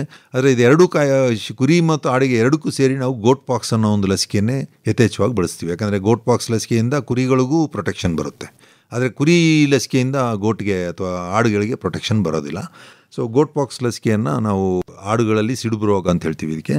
ಈ ಲಸಿಕೆಗಳನ್ನ ನಾವು ವರ್ಷಕ್ಕೊಂದು ಸಲ ಹಾಕಿಸ್ಬೇಕಾಗುತ್ತೆ. ಹಾಗೆ ಎಂಟ್ರೋಟಾಕ್ಸಿಮಿಯಾ ಅಥವಾ ಕರಳು ಬೇನೆ ಅಂತ ಒಂದು ಕಾಯಿಲೆ, ಇದು ಬಹಳ ಪ್ರಚಲಿತವಾಗಿರುವಂಥದ್ದು. ತುಂಬ ರೈತರು ಹೇಳ್ತಾರೆ ಒದ್ದಾಡಿ ಸತ್ತೋಯ್ತು ಅಂತ. ಅಂದರೆ ಸಣ್ಣ ಮರಿಗಳಲ್ಲಿ ಜಾಸ್ತಿ ಕಾಣಿಸ್ಕೊಳ್ತದೆ. ಆಡು ಕುರಿಗಳು ಗಾಳಿ ಸೋಕು ಅಂತ ಇದಕ್ಕೆಲ್ಲ ಹಳ್ಳಿಗಳಲ್ಲಿ ಕರೀತಾರೆ. ಅಂದರೆ ಚೆನ್ನಾಗಿ ಮೇದ್ಬಿಟ್ಟು ಬಂದು ಮಧ್ಯಾಹ್ನ ಆಗೋತ್ತಿಗೆ ಬಿದ್ದು ಒದ್ದಾಡಿ ಸತ್ತೋಗುತ್ತೆ ಅಂತ. ಅಂದರೆ ಇದು ಯಾವುದೋ ಗಾಳಿ ಹೊಡೆದ್ಬಿಡ್ತು ಅಂತ ನಮ್ಮ ರೈತರು ಪಾಪ ತಪ್ಪು ತಿಳ್ಕೊಳ್ತಾರೆ. ಇದು ಎಂಟ್ರೋಟಾಕ್ಸಿಮಿಯಾ ಅಂತ ಹೇಳೋವಂಥ ಒಂದು ಕಾಯಿಲೆ. ಕರಳು ಬೇನೆ ಅಂತ ಕನ್ನಡದಲ್ಲೂ ಕರಿತೀವಿ ಇದಕ್ಕೆ. ಕರಳುಗಳೊಳಗೆ ಹುಣ್ಣಾಗಿರುತ್ತೆ ಮತ್ತು ಕರಳುಗಳಲ್ಲಿ ವಿಷ ಉತ್ಪತ್ತಿಯಾಗಿ ಕರಳು ಹೊಟ್ಟೆ ನೋವಿಂದ ಇದು ಆಡುಕುರಿಗಳು ಸಾಯುವಂಥ ಒಂದು ಸ್ಥಿತಿಗೆ ತಲುಪುತ್ತೆ. ಸಣ್ಣ ಮರಿಗಳು ನಾವು ಹೆಚ್ಚು ಹೇಳ್ಬೇಕಂತಂದರೆ ಈ ಆಡು ಮರಿಗಳಂತೂ ಬದುಕೋದೇ ಇಲ್ಲ. ಆಡು ಮರಿಗಳಿಗೆ ಲಸಿಕೆ ಹಾಕಿಸೋದಲ್ಲ ಮುಖ್ಯ ಇದರಲ್ಲಿ, ಆಡಿನ ತಾಯಿಗಳಿಗೆ ಲಸಿಕೆ ಹಾಕಿಸಿರ್ಬೇಕು. ಅಂದರೆ ಗರ್ಭಾವಸ್ಥೆಗೆ ಮೊದಲೇ ನಾವು ಲಸಿಕೆ ಹಾಕಿಸಿದ್ದಂಥ ತಾಯಿಗಳಿಗೆ ಹುಟ್ಟಿದಂಥ ಮರಿಗಳಿಗೆ ರೋಗ ನಿರೋಧಕ ಶಕ್ತಿ ಜಾಸ್ತಿ ಇರುತ್ತೆ. ಸೊ ಯಾಕಂದರೆ ನಾವು ಯಾವುದೇ ಒಂದು ಪ್ರಾಣಿಗಳಿಗೆ ಲಸಿಕೆ ಹಾಕಿಸ್ಬೇಕಂದ್ರೆ 3 ತಿಂಗಳಿಗೆ ವಯಸ್ಸಾಗಿರಬೇಕು. ಈ ಸಣ್ಣ ಮರಿಗಳು 3 ತಿಂಗಳ ಒಳಗೆ ಸತ್ತೋಗುತ್ತೆ. ಸೊ ಅದರಿಂದ ನಾವು ಲಸಿಕಾ ಕಾರ್ಯಕ್ರಮವನ್ನು ಹೆಣ್ಣಾಗಲಿ ಗಂಡಾಗಲಿ ಎಲ್ಲದಕ್ಕೂ ಲಸಿಕೆ ಹಾಕಿಸಿದರೆ ಆ ಹುಟ್ಟೋ ಮರಿಗಳಿಗೂ ರೋಗ ನಿರೋಧಕ ಶಕ್ತಿ ಬರುತ್ತೆ ಅನ್ನೋದು ರೈತರು ಮನಸ್ಸಲ್ಲಿ ಖಾತ್ರಿ ಮಾಡ್ಕೋಬೇಕು. ಹಾಗೆ ಮತ್ತೊಂದು ಮುಖ್ಯವಾದ ಕಾಯಿಲೆ ಅಂತ ಹೇಳಿದ್ರೆ HS ಅಥವಾ ಮೆಟ್ರೆಗಟ್ಟು ಅಂತ ಒಂದು ಕಾಯಿಲೆ ಇದೆ. ಅದರಲ್ಲಿ ಏನಂತ ಹೇಳಿದ್ರೆ ಈ ಶ್ವಾಸಕೋಶದಲ್ಲಿ ನೀರು ತುಂಬ್ಕೊಂಡ್ಬಿಡುತ್ತೆ. ಆಡು ಕುರಿಗಳಿಗೆ ವಿಪರೀತ ಜ್ವರ ಬಂದು ಅವುಗಳು ಸತ್ತೋಗುತ್ತೆ. ಇದಕ್ಕೂ ಅಷ್ಟೇ ನಮ್ಮ ಕರ್ನಾಟಕದಲ್ಲಿ ನಾವು ಪ್ರತಿ 6 ತಿಂಗಳಿಗೂ ಒಂದು ಸಲ HS ಕಾಯಿಲೆ ಬಗ್ಗೆನೂ ಲಸಿಕೆಗಳು ಹಾಕ್ತೀವಿ. ಆದರೆ ರೈತರು ಏನು ಇದರಲ್ಲಿ ನೀವು ಕಾತರಿಸ್ಕೊಬಿಡ್ಬೇಕಂದ್ರೆ ಸಾಕುವಂಥ ಆಡು ಕುರಿಗಳಿಗೆ ಲಸಿಕೆ ಆಗಿದೆಯೋ ಇಲ್ವೋ ಅಂತ ಫಸ್ಟು ತಿಳ್ಕೊಬೇಕು. ಆಗಿಲ್ಲ ಅಂತ ಹೇಳಿದ್ರೆ ತಕ್ಷಣ ನಿಮ್ಮ ಹತ್ತಿರದ ಪಶುವೈದ್ಯರನ್ನ ಸಂಪರ್ಕಿಸಿ ಈ ಆಡು ಕುರಿಗಳಿಗೆ ತಕ್ಷಣ ಈ ಕಾಯಿಲೆಗಳ ವಿರುದ್ಧ ಲಸಿಕೆಗಳನ್ನ ಹಾಕಿಸ್ಕೋಬೇಕಾಗುತ್ತೆ. ಈಗೆಲ್ಲ ಯಾಂತ್ರೀಕರಣದ ಕಾಲ ಡಾಕ್ಟ್ರೆ. ಅಂದರೆ ಕೂಲಿ ಆಳುಗಳ ಸಮಸ್ಯೆ ಬಹಳಷ್ಟಿದೆ, ಮತ್ತು ಒಬ್ಬೊಬ್ಬರೇ ಬೇಕಾದಷ್ಟು ಕೆಲಸಗಳನ್ನು ಒಟ್ಟೊಟ್ಟಿಗೆ ಮಾಡಬೇಕಾದಂಥ ಅನಿವಾರ್ಯತೆ ಇದೆ. ಬೇರೆ ಬೇರೆ ಉದ್ಯಮಗಳಲ್ಲಿರುವಂತೆ ಈ ಆಡು ಕುರಿ ಸಾಕಾಣಿಕೆನಲ್ಲೂ ಯಾಂತ್ರೀಕರಣ ಮಾಡ್ಕೋಬಹುದಾ? ಯಂತ್ರಗಳು ಲಭ್ಯ ಇದೆಯಾ? ಯಾವ ಥರ ಒಂದು ಹೈಟೆಕ್ ಆಡು ಕುರಿ ಸಾಕಾಣಿಕೆ ಮಾಡ್ಬೋದು ಅಂತೀರಿ? ನೋಡಿ, ಯಾಂತ್ರೀಕರಣ ಅಂತ ಹೇಳಿದಾಗ ನಮ್ಮ ಜೀವನದಲ್ಲಿ ಇವತ್ತು ನಾವು ಯಾಂತ್ರೀಕರಣ ಇಲ್ಲದೆ ಜೀವನನೇ ನಡ್ಸೋಕ್ಕಾಗಲ್ಲ ಅನ್ನೋಂಥ ಮಟ್ಟಕ್ಕೆ ಬಂದುಬಿಟ್ಟಿದ್ದೀವಿ. ಕೈಯಲ್ಲಿರುವ ಮೊಬೈಲಿಂದ ಹಿಡಿದು ಪ್ರತಿಯೊಂದಕ್ಕೂ ಯಾಂತ್ರೀಕರಣ ಆಗಿಬಿಟ್ಟಿದೆ. ರೈತರೆಲ್ಲ ಈಗ ಯಾರು ಬೋರ್ವೆಲ್ ಹೋಗಿ ಆನ್ ಮಾಡೋದೇ ಇಲ್ಲ, ಮೊಬೈಲಲ್ಲೇ ಬೋರ್ವೆಲ್ ಆನ್ ಮಾಡ್ಕೊಳ್ಳೋಂಥ ಒಂದು ಯಾಂತ್ರೀಕರಣಕ್ಕೆ ಮೊರೆ ಹೋಗಿದ್ದಾರೆ. ಅಂದರೆ ಕೆಲಸದ ಆಳುಗಳು ಸಿಗೋದಿಲ್ಲ ಅಂತ ಅನ್ನೋ ಒಂದು ಉದ್ದೇಶ. ಆದ್ದರಿಂದ ಆಡು ಕುರಿ ಸಾಕುವವರು ಅಷ್ಟೇ ಇದರಲ್ಲಿ ಭಾಳ ಯಾಂತ್ರೀಕರಣ ಮಾಡಿಕೊಂಡ್ರೆ ಕೂಲಿ ಆಳುಗಳ ಖರ್ಚುಗಳನ್ನ ಭಾಳ ಕಡಿಮೆಗೊಳಿಸ್ಕೋಬೋದು. ತಾವು ಕಟ್ಟಡ ಕಟ್ಟಬೇಕಾದ್ರೆ ಇದೆಲ್ಲ ಯೋಚನೆ ಮಾಡ್ಕೋಬೇಕಾಗುತ್ತೆ, ಯಾವ ರೀತಿ ಯಾಂತ್ರೀಕರಣ ಮಾಡ್ಕೋಬೋದು ಅಂತ. ಸಣ್ಣ ಮಟ್ಟದಲ್ಲಿ ಹೇಳಬೇಕು ಅಂತ ಹೇಳಿದ್ರೆ, ಫಸ್ಟು ರೈತರು ಆಡು ಕುರಿ ಸಾಕಬೇಕಾದ್ರೆ ತಗೊಳ್ಬೇಕಾಗಿರೋಂಥ ಮುಖ್ಯವಾದಂಥ ಒಂದು ಯಾಂತ್ರೀಕರಣದ ವಿಷಯ ಅಂತ ಹೇಳಿದ್ರೆ ಫಾಡರ್ ಕಟ್ಟಿಂಗ್ ಮಿಷಿನ್. ಅಂದರೆ ನೀವೇನು, ನಾನು ಆಗಲೇ ಹೇಳಿದೆ ತಮಗೆ 2.5 ಎಕರೆ ಇದ್ದರೆ 100 ಆಡು ಕುರಿ ಸಾಕ್ಬೋದು ಅಂತ. ಆದರೆ ನೀವು ಈ ಫಾಡರ್ ಕಟ್ಟಿಂಗ್ ಮಿಷಿನ್ ಅಥವಾ ನೀವು ಹುಲ್ಲು ಕತ್ತರಿಸುವಂಥ ಯಂತ್ರ ಇಲ್ಲ ಅಂತ ಹೇಳಿದ್ರೆ ಇದು ಸಾಧ್ಯ ಇಲ್ಲ. ಯಾಕಂತ ಹೇಳಿದ್ರೆ ಆಡು ಕುರಿಗಳು ತುಂಬ ಹುಲ್ಲನ್ನ ವೇಸ್ಟ್ ಮಾಡಿಬಿಡ್ತದೆ. ಸೊ ಅದರಿಂದ ಫಾಡರ್ ಕಟ್ಟಿಂಗ್ ಮಿಷಿನ್ನ ಫಸ್ಟು ನೀವು ತಗೊಳ್ಬೇಕಾಗುತ್ತೆ. ಅದ್ರ ಜೊತೆಗೆ ಫೀಡಿಂಗ್ ಮಿಷಿನ್ಸ್ ಅಂತಲೂ ಬಂದಿದೆ, ಅಂದರೆ ಆಟೋಮೇಟೆಡ್ ಫೀಡಿಂಗ್ ಮಿಷಿನ್. ಇದು ಯಾವಾಗ ಅಂತ ಹೇಳಿದ್ರೆ ಜಾಸ್ತಿ ಸಂಖ್ಯೆಯಲ್ಲಿ 100, 200, 500 ಆಡುಗಳನ್ನ ನೀವು ಪಂಜರ ಸಿಸ್ಟಮಲ್ಲಿ ಸಾಕಬೇಕು ಅಂತ ಹೇಳಿದ್ರೆ ಆವಾಗ ಒಬ್ಬನೇ ಎಲ್ಲ ಆಡು ಕುರಿಗಳಿಗೆ ತಿಂಡಿ ಹಾಕುವಂಥ ಒಂದು ಯಾಂತ್ರೀಕರಣ, ಅಂದರೆ ಬೆಲ್ಟ್ ಸಿಸ್ಟಮಲ್ಲಿ ಇದು ಕನ್ವೇಯರ್ ಬೆಲ್ಟ್ ಮುಖಾಂತರ ಪ್ರತಿಯೊಂದು ಆಡು ಕುರಿ ಎಲ್ಲಿ ಕೇಜಲ್ಲಿ ಇರ್ತದೆ ಅಲ್ಲಿಗೆ ಅದೇ ತಿಂಡಿ ಮತ್ತು ಹುಲ್ಲನ್ನು ಹಾಕ್ತದೆ. ಇದರಿಂದ ಏನಾಗುತ್ತೆ, ಕೂಲಿ ಖರ್ಚು ಕಮ್ಮಿ ಆಗುತ್ತೆ. ಆಮೇಲೆ ಪ್ರತಿಯೊಂದು ಆಡು ಕುರಿಗಳಿಗೂ ಒಂದೇ ಸಮನಾಗಿ ನಾವು ಆಹಾರ ಕೊಟ್ಟಂಗೆ ಆಗುತ್ತೆ. ಹಾಗೆ ಮತ್ತೊಂದು ಮುಖ್ಯವಾದಂಥ ಒಂದು ಯಂತ್ರ ಅಂತ ಹೇಳಿದ್ರೆ ಪ್ರೆಗ್ನೆನ್ಸಿ ಸ್ಕ್ಯಾನರ್ ಅಂತ ಹೇಳ್ತೀವಿ ನಾವು. ಅಂದರೆ ಒಂದು ಆಡು ಅಥವಾ ಕುರಿ ತೆನೆ ಇದೆಯಾ ಇಲ್ವೋ ಅಂತ ರೈತನಿಗೆ ಗೊತ್ತಾಗಬೇಕು. ಅದು ತೆನೆ ಇಲ್ಲ ಅಂತ ಹೇಳಿದ್ರೆ ಅವನು ಕಟಾವು ಕಳಿಸ್ಬೋದು, ಇಲ್ಲಾಂದರೆ ಅದನ್ನು ತೆನೆ ಮಾಡಲಿಕ್ಕೆ ಪ್ರಯತ್ನ ಪಡ್ಬೋದು. ಇದು 5 ತಿಂಗಳು 155 ದಿವಸಕ್ಕೆ ಮರಿ ಆಗ್ತದೆ. ಕಾದು 6 ತಿಂಗಳು ಆದಮೇಲೆ ಆಸ್ಪತ್ರೆಗೆ ತೊಗೊಂಡೋಗ್ತಾನೆ, ಸರ್ ಇದು ತೆನೆ ಇದೆಯಾ ಇಲ್ವಾ ಅಂತ ಕೇಳ್ತಾನೆ. ಅಂದರೆ 6 ತಿಂಗಳು ತೆನೆ ಇಲ್ಲ ಅಂತ ಅಂದರೆ 6 ತಿಂಗಳು ಅವನು ಸಾಕಿದ್ದೇ ವ್ಯರ್ಥ ಆಗೋಗಿರುತ್ತೆ. ಅದರಿಂದ ಒಂದು ಪ್ರೆಗ್ನೆನ್ಸಿ ಸ್ಕ್ಯಾನರ್ ಅಂತ ಒಂದು ಬರುತ್ತೆ. ಅದನ್ನು ಇಟ್ಕೊಂಡ್ರೆ ಏನು ಮಾಡ್ತಾರೆ, ನಮ್ಮ ಸ್ಕ್ಯಾನಿಂಗ್ ಮಿಷಿನ್ ಥರನೇ ಹೊಟ್ಟೆಯಲ್ಲಿ ಮರಿ ಇದೆಯಾ ಇಲ್ವಾ ಅಂತ ರೈತ ತಿಳ್ಕೊಬೋದು. ಇದು ಒಂದು ಭಾಳ ಉತ್ತಮವಾದಂಥ ಇದು. ಹಾಗೆ ಮತ್ತೊಂದು ಮುಖ್ಯವಾದಂಥ ಒಂದು ಯಂತ್ರ ಅಂತ ಹೇಳಿದ್ರೆ ಕ್ಯಾಸ್ಟ್ರೇಷನ್ ಅಥವಾ ಕಸಿ ಮಾಡುವ ಯಂತ್ರ. ಇದು ದೊಡ್ಡ ಸಂಖ್ಯೆಯಲ್ಲಿ ಆಡು ಕುರಿ ಸಾಕೋರೆಲ್ಲ ಇಟ್ಕೋಬೇಕಾಗುತ್ತೆ. 5-10 ಆದರೆ ಹತ್ತಿರದ ಪಶು ಆಸ್ಪತ್ರೆಗೆ ಹೋಗಿ ಅದರ ಸೌಲಭ್ಯ ಪಡ್ಕೋಬೋದು. ಆದರೆ ಜಾಸ್ತಿ ಸಂಖ್ಯೆಯಲ್ಲಿ ದೂರದ ಊರಿನಲ್ಲಿ ಯಾವಾಗ ತಾವು ಈ ಆಡು ಕುರಿ ಸಾಕಾಣಿಕೆ ವ್ಯವಸ್ಥೆ ಮಾಡ್ತಿರೋ ಆವಾಗ ಒಂದು ಕಸಿ ಮಾಡುವ ಯಂತ್ರನೂ ಇಟ್ಕೊಂಡ್ರೆ ಭಾಳ ಉತ್ತಮ. ಇದ್ರ ಜೊತೆಗೆ ಮರಿಗಳನ್ನ ಸಾಕಾಣಿಕೆ ಮಾಡುವ ತೊಟ್ಟಿ, ಕಿಡ್ಸ್ ನೆಸ್ಟ್ ಅಂತ ಹೇಳ್ತೀವಿ. ಅಂದರೆ ರೈತರು ತಾವು ನೋಡಿರ್ಬೋದು, ಆಡು ಕುರಿಗಳನ್ನ ಸಾಕ್ತಾರೆ ವಿನ ಅದರ ಮರಿಗಳನ್ನ ಅವರು ಸಾಕಲಿಕ್ಕೆ ಹೋಗೋದಿಲ್ಲ. ಅದು ಬದುಕಿದ್ರೆ ಬದುಕ್ತು ಅನ್ನೋ ರೀತಿಯಲ್ಲಿ ಬಿಟ್ಬಿಡ್ತಾರೆ. ಹಾಲು ಕುಡ್ಕೋಬೇಕು, ಅದೇ ಓಡಾಡ್ಕೋಬೇಕು ಅನ್ನೋ ಹಾಗೆ. ಆ ರೀತಿ ವೈಜ್ಞಾನಿಕವಾಗಿ ಸಾಕಬಾರ್ದು. ಮರಿಗಳನ್ನ ಕಿಡ್ಸ್ ನೆಸ್ಟ್ ಅಂತ ನಾವು ಹೇಳ್ತೀವಿ, ಅದರೊಳಗಡೆ ಮಲಗಿಸಿ ಅದು ಎಚ್ಚೆತ್ತಾಗ ಟೈಮಿಗೆ ಕರೆಕ್ಟಾಗಿ ಹಾಲು ಕುಡಿಸಿ ಮತ್ತೆ ಅದನ್ನು ಈಗ ಮಗುನ ಹೇಗೆ ತೊಟ್ಲಲ್ಲಿ ಮಲಗಿಸ್ತಿರೋ ಆ ರೀತಿ ಪಾಲನೆ ಮಾಡಿದಾಗ ಏನಾಗುತ್ತೆ, ಆ ಮರಿಗಳಿಗೆ ಕಾಯಿಲೆನೂ ಬರೋದಿಲ್ಲ. ಆಮೇಲೆ ಅವು ತುಳಿತಕ್ಕೊಳಗಾಗಿ ಸಾಯೋದು ಕಮ್ಮಿ ಆಗ್ತದೆ. ಯಾಕಂದರೆ ಒಂದು ವರ್ಷದಲ್ಲಿ 100 ಮರಿ ಹಾಕಿದಾಗ 10 ಮರಿ ತುಳಿತದಲ್ಲೇ ಸತ್ತೋಗಿರುತ್ತೆ. ಎಷ್ಟೊಂದು ರೈತರಲ್ಲಿ ಗೊತ್ತೇ ಆಗೋದಿಲ್ಲ. ಅಯ್ಯೋ ಬೆಳಿಗ್ಗೆ ಚೆನ್ನಾಗಿತ್ತು ಸರ್, ಸಂಜೆ ಹೋಗಿ ನೋಡಿದಾಗ ಸತ್ತೋಗಿತ್ತು ಅಂತಾರೆ. ಅದು ಹೇಗೆ ಸತ್ತೋಯ್ತು ಅಂತ ಗೊತ್ತಿರೋದಿಲ್ಲ. ಸೊ ಈ ನಷ್ಟಗಳನ್ನೆಲ್ಲ ತಪ್ಪಿಸ್ಬೇಕಂದ್ರೆ ಸ್ವಲ್ಪ ಯಾಂತ್ರೀಕರಣ ಮಾಡ್ಕೋಬೋದು. ಹಾಗೆ ಹುಲ್ಲು ಕತ್ತರಿಸುವ ಯಂತ್ರ, ಈಗ ನಾನು ಹೇಳಿದೆ ಆಗಲೇ ಚಾಫ್ ಕಟ್ಟರ್, ಅದು ಕತ್ತರಿಸಿದ ಹುಲ್ಲನ್ನ ಮತ್ತೆ ತುಂಡು ಮಾಡುವಂಥದ್ದು. ಹಾಗೆ ರೈತರು ತಮ್ಮ ಜಮೀನಲ್ಲಿ ಬೆಳೆದಿರುವಂಥ ಹುಲ್ಲನ್ನ ಕಟಾವು ಮಾಡಲಿಕ್ಕೂ ಯಥೇಚ್ಛವಾಗಿ ಕೂಲಿ ಆಳುಗಳ ಅವಶ್ಯಕತೆ ಇರುತ್ತೆ. ಅದಕ್ಕೂ ಈಗ ಯಂತ್ರಗಳು ಬಂದಿದೆ. ಸೊ ಅದನ್ನು ಖರೀದಿ ಮಾಡಿದ್ರೆ ಭಾಳ ಕೂಲಿ ಉಳಿಸ್ಕೋಬೋದು. ಹಾಗೆ ಮತ್ತೆ ಇನ್ನೊಂದು ಮುಖ್ಯವಾದಂಥ ಯಂತ್ರ ಅಂತ ಹೇಳಿದ್ರೆ ಟ್ಯಾಗಿಂಗ್ ಮಿಷಿನ್ ಅಂತ ಹೇಳ್ತೀವಿ. ಆಡು ಕುರಿಗಳಲ್ಲಿ ಮುಖ್ಯವಾಗಿ ಕಿವಿಗಳಿಗೆ ಓಲೆ ಹಾಕದಿದ್ದರೆ ತಮಗೆ ಐಡೆಂಟಿಫಿಕೇಷನ್ ಆಗೋದಿಲ್ಲ. ಇದು ಭಾಳ ಮುಖ್ಯ. ಯಾಕಂದರೆ ನಾವು ವೈಜ್ಞಾನಿಕ ಆಡು ಕುರಿ ಸಾಕಾಣಿಕೆಯಲ್ಲಿ ಪ್ರತಿಯೊಂದು ಆಡು ಕುರಿನ ನಾವು ಗಮನಿಸಿ ಅದರ ಪ್ರೆಗ್ನೆನ್ಸಿ ಇದೆಯಾ ಅಥವಾ ಅದಕ್ಕೆ ಫೀಡಿಂಗ್ ಆಗಿದೆಯಾ ಅಥವಾ ಅದಕ್ಕೆ ಹುಷಾರು ತಪ್ಪಿದೆಯಾ ಅಂತ ನೋಡಬೇಕಂದ್ರೆ ಅದಕ್ಕೆ ಐಡೆಂಟಿಫಿಕೇಷನ್ ಆಗಬೇಕು. ಅದು ಯಾವುದು ಅಂತ ಗೊತ್ತಿರಬೇಕು. ಒಂದೋ ಎರಡೋ ಸಾಕಿದವ್ರಿಗೆ ಇದರ ಅನುಭವ ಇರೋದಿಲ್ಲ. 50-100 ಸಾಕಿದಾಗ ಏನಾಗುತ್ತೆ, ಯಾವ ಆಡು ಯಾವ ಕುರಿಗೆ ನಾವು ಯಾವಾಗ ಬೆದೆ ಕೊಟ್ಟಿದ್ದೀವಿ, ಅದು ಯಾವಾಗ ಮರಿ ಹಾಕ್ತದೆ ಅನ್ನೋದು ನಮ್ಮ ರೆಕಾರ್ಡಿಂಗ್ ಇರಬೇಕು. ಸೊ ರೆಕಾರ್ಡ್ ಕೀಪಿಂಗ್ ವಿಷಯದಲ್ಲಿ ಐಡೆಂಟಿಫಿಕೇಷನ್ ಇಲ್ಲದೆ ಮಾಡಲಿಕ್ಕೆ ಆಗೋದಿಲ್ಲ. ಅದರಿಂದ ಒಂದು ಟ್ಯಾಗಿಂಗ್ ಮಿಷಿನ್ ಅಂತ ನಾವೇನು ಹೇಳ್ತೀವಿ, ಕಿವಿಗೆ ಓಲೆ ಹಾಕುವಂಥ ಒಂದು ಯಂತ್ರನೋ ರೈತರು ಇಟ್ಕೊಂಡ್ರೆ ಭಾಳ ವೈಜ್ಞಾನಿಕವಾಗಿ ಆಡು ಕುರಿಗಳನ್ನ ಸಾಕಿಸ್ಬೋದು ಅಂತ ನನಗೆ ಅನಿಸುತ್ತೆ. ಇದ್ರ ಜೊತೆಗೆ ಕೊಟ್ಟಿಗೆಗಳನ್ನ ತೊಳಿಲಿಕ್ಕೆ ಮಿಷಿನ್ಗಳು ಬರುತ್ತೆ. ಈಗ ಪ್ರೆಷರ್ ಮಿಷಿನ್ ಅಂತ ಹೇಳ್ತೀವಿ. ಇದರಲ್ಲಿ ಏನು ಮಾಡ್ಬೋದು ಅಂತ ಹೇಳಿದ್ರೆ ಇಡೀ ಕೊಟ್ಟಿಗೆಯನ್ನು 10 ನಿಮಿಷದಲ್ಲೇ ತೊಳೆದು ಹಾಕ್ಬಿಡ್ಬೋದು. ಇಲ್ಲ ಅಂತೇಳಿದ್ರೆ ಯಾಂತ್ರೀಕರಣ ಇಲ್ಲ ಅಂತೇಳಿದ್ರೆ ಕೊಟ್ಟಿಗೆ ತೊಳೆಯೋದು ದೊಡ್ಡ ಕೆಲಸ ಆಗಿಬಿಡುತ್ತೆ ಬೆಳಗ್ಗೆ ಸಂಜೆ. ಯಾವಾಗ ನಾವು ಕೊಟ್ಟಿಗೆ ತೊಳೆಯೋನ್ನ ನಿರ್ಲಕ್ಷ್ಯ ಮಾಡ್ತೀವಿ, ಕಾಯಿಲೆಗಳು ಅದಾಗಿ ಕೊಟ್ಟಿಗೆಗೆ ಕಾಲಿಡಲಿಕ್ಕೆ ಶುರು ಆಗುತ್ತೆ. ಇದು ರೈತರಿಗೆ ಆಗುವಂಥ ನಷ್ಟ. ಹೆಚ್ಚಿನ ಮಾಹಿತಿಗೆ ಡಾಕ್ಟ್ರೆ ನಿಮ್ಮನ್ನೇ ನೇರವಾಗಿ ಸಂಪರ್ಕ ಮಾಡಬೇಕು ಅಂದರೆ ಸಂಪರ್ಕಕ್ಕಾಗಿ ತಮ್ಮ ಮೊಬೈಲ್ ಸಂಖ್ಯೆ ಹೇಳ್ಬೋದಾ ಕನ್ನಡದಲ್ಲಿ? 9845024279. ಇನ್ನೊಂದು ಸರಿ ಹೇಳ್ತೀರಾ? 9845024279. ಇನ್ನೂ ಒಂದು ಸರಿ ಹೇಳ್ಬಿಡಿ ಸರ್. 9845024279. ಒಳ್ಳೆಯದು ಡಾಕ್ಟರ್ ತಿಮ್ಮಯ್ಯ ಅವರೇ, ಇದುವರೆಗೂ ಆಡು ಕುರಿ ಸಾಕಾಣಿಕೆಗೆ ಸಂಬಂಧಪಟ್ಟಂತೆ ಬಹಳ ಸೊಗಸಾಗಿ ಮಾಹಿತಿಯನ್ನು ನೀಡಿದ್ರಿ. ವಂದನೆಗಳು. ನಮಸ್ಕಾರ. ನಮಸ್ಕಾರ. ಆಕಾಶ ನಕ್ಷತ್ರ ನದಿ ಬೆಟ್ಟ ಗುಡ್ಡ ತಲೆ ಎತ್ತಿ ನೋಡದಿರೆ ನೀಶತದಡ್ಡ. ಕುರಿ ಹಾಗೂ ಮೇಕೆ ಸಾಕಾಣಿಕೆಯನ್ನು ಕುರಿತು ಕೊಡಗು ಜಿಲ್ಲೆ ಪಶುಪಾಲನೆ ಮತ್ತು ಪಶುವೈದ್ಯಕೀಯ ಸೇವಾ ಇಲಾಖೆಯ ಉಪನಿರ್ದೇಶಕರಾದ ಡಾಕ್ಟರ್ ಸಿಪಿ ತಿಮ್ಮಯ್ಯ ಅವರೊಂದಿಗೆ ಸಂದರ್ಶನವನ್ನು ಕೇಳಿದಿರಿ. ಬರುವ ವಾರ ಬಂಡೂರು ಕುರಿ ಸಾಕಾಣಿಕೆಯನ್ನು ಕುರಿತು ಟಿ ನರಸೀಪುರ ತಾಲೂಕು ರಂಗಸಮುದ್ರದ ಪಿ ರಮೇಶ್ ಅವರೊಂದಿಗೆ ಸಂದರ್ಶನವಿದೆ. ಮೇವು ಮೆಲುಕು. ಮೇವಿನ ಬೆಳೆಗಳ ಬೇಸಾಯ ತಾಂತ್ರಿಕತೆಗಳನ್ನು ಕುರಿತ ಬಾನುಲಿ ಸರಣಿ ಕೇಳಿದಿರಿ. ಜೀವನವೆಷ್ಟು ಚೆನ್ನಾಗಿದೆ, ಕಲ್ಪನೆಗಿಂತಲೂ ಮಿಗಿಲಾಗಿದೆ.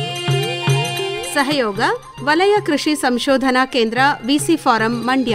ಎಷ್ಟೊಂದು ಸೌಂದರ್ಯವಿಲ್ಲಿದೆ, ಎಷ್ಟೊಂದು ಆನಂದವಿಲ್ಲಿದೆ.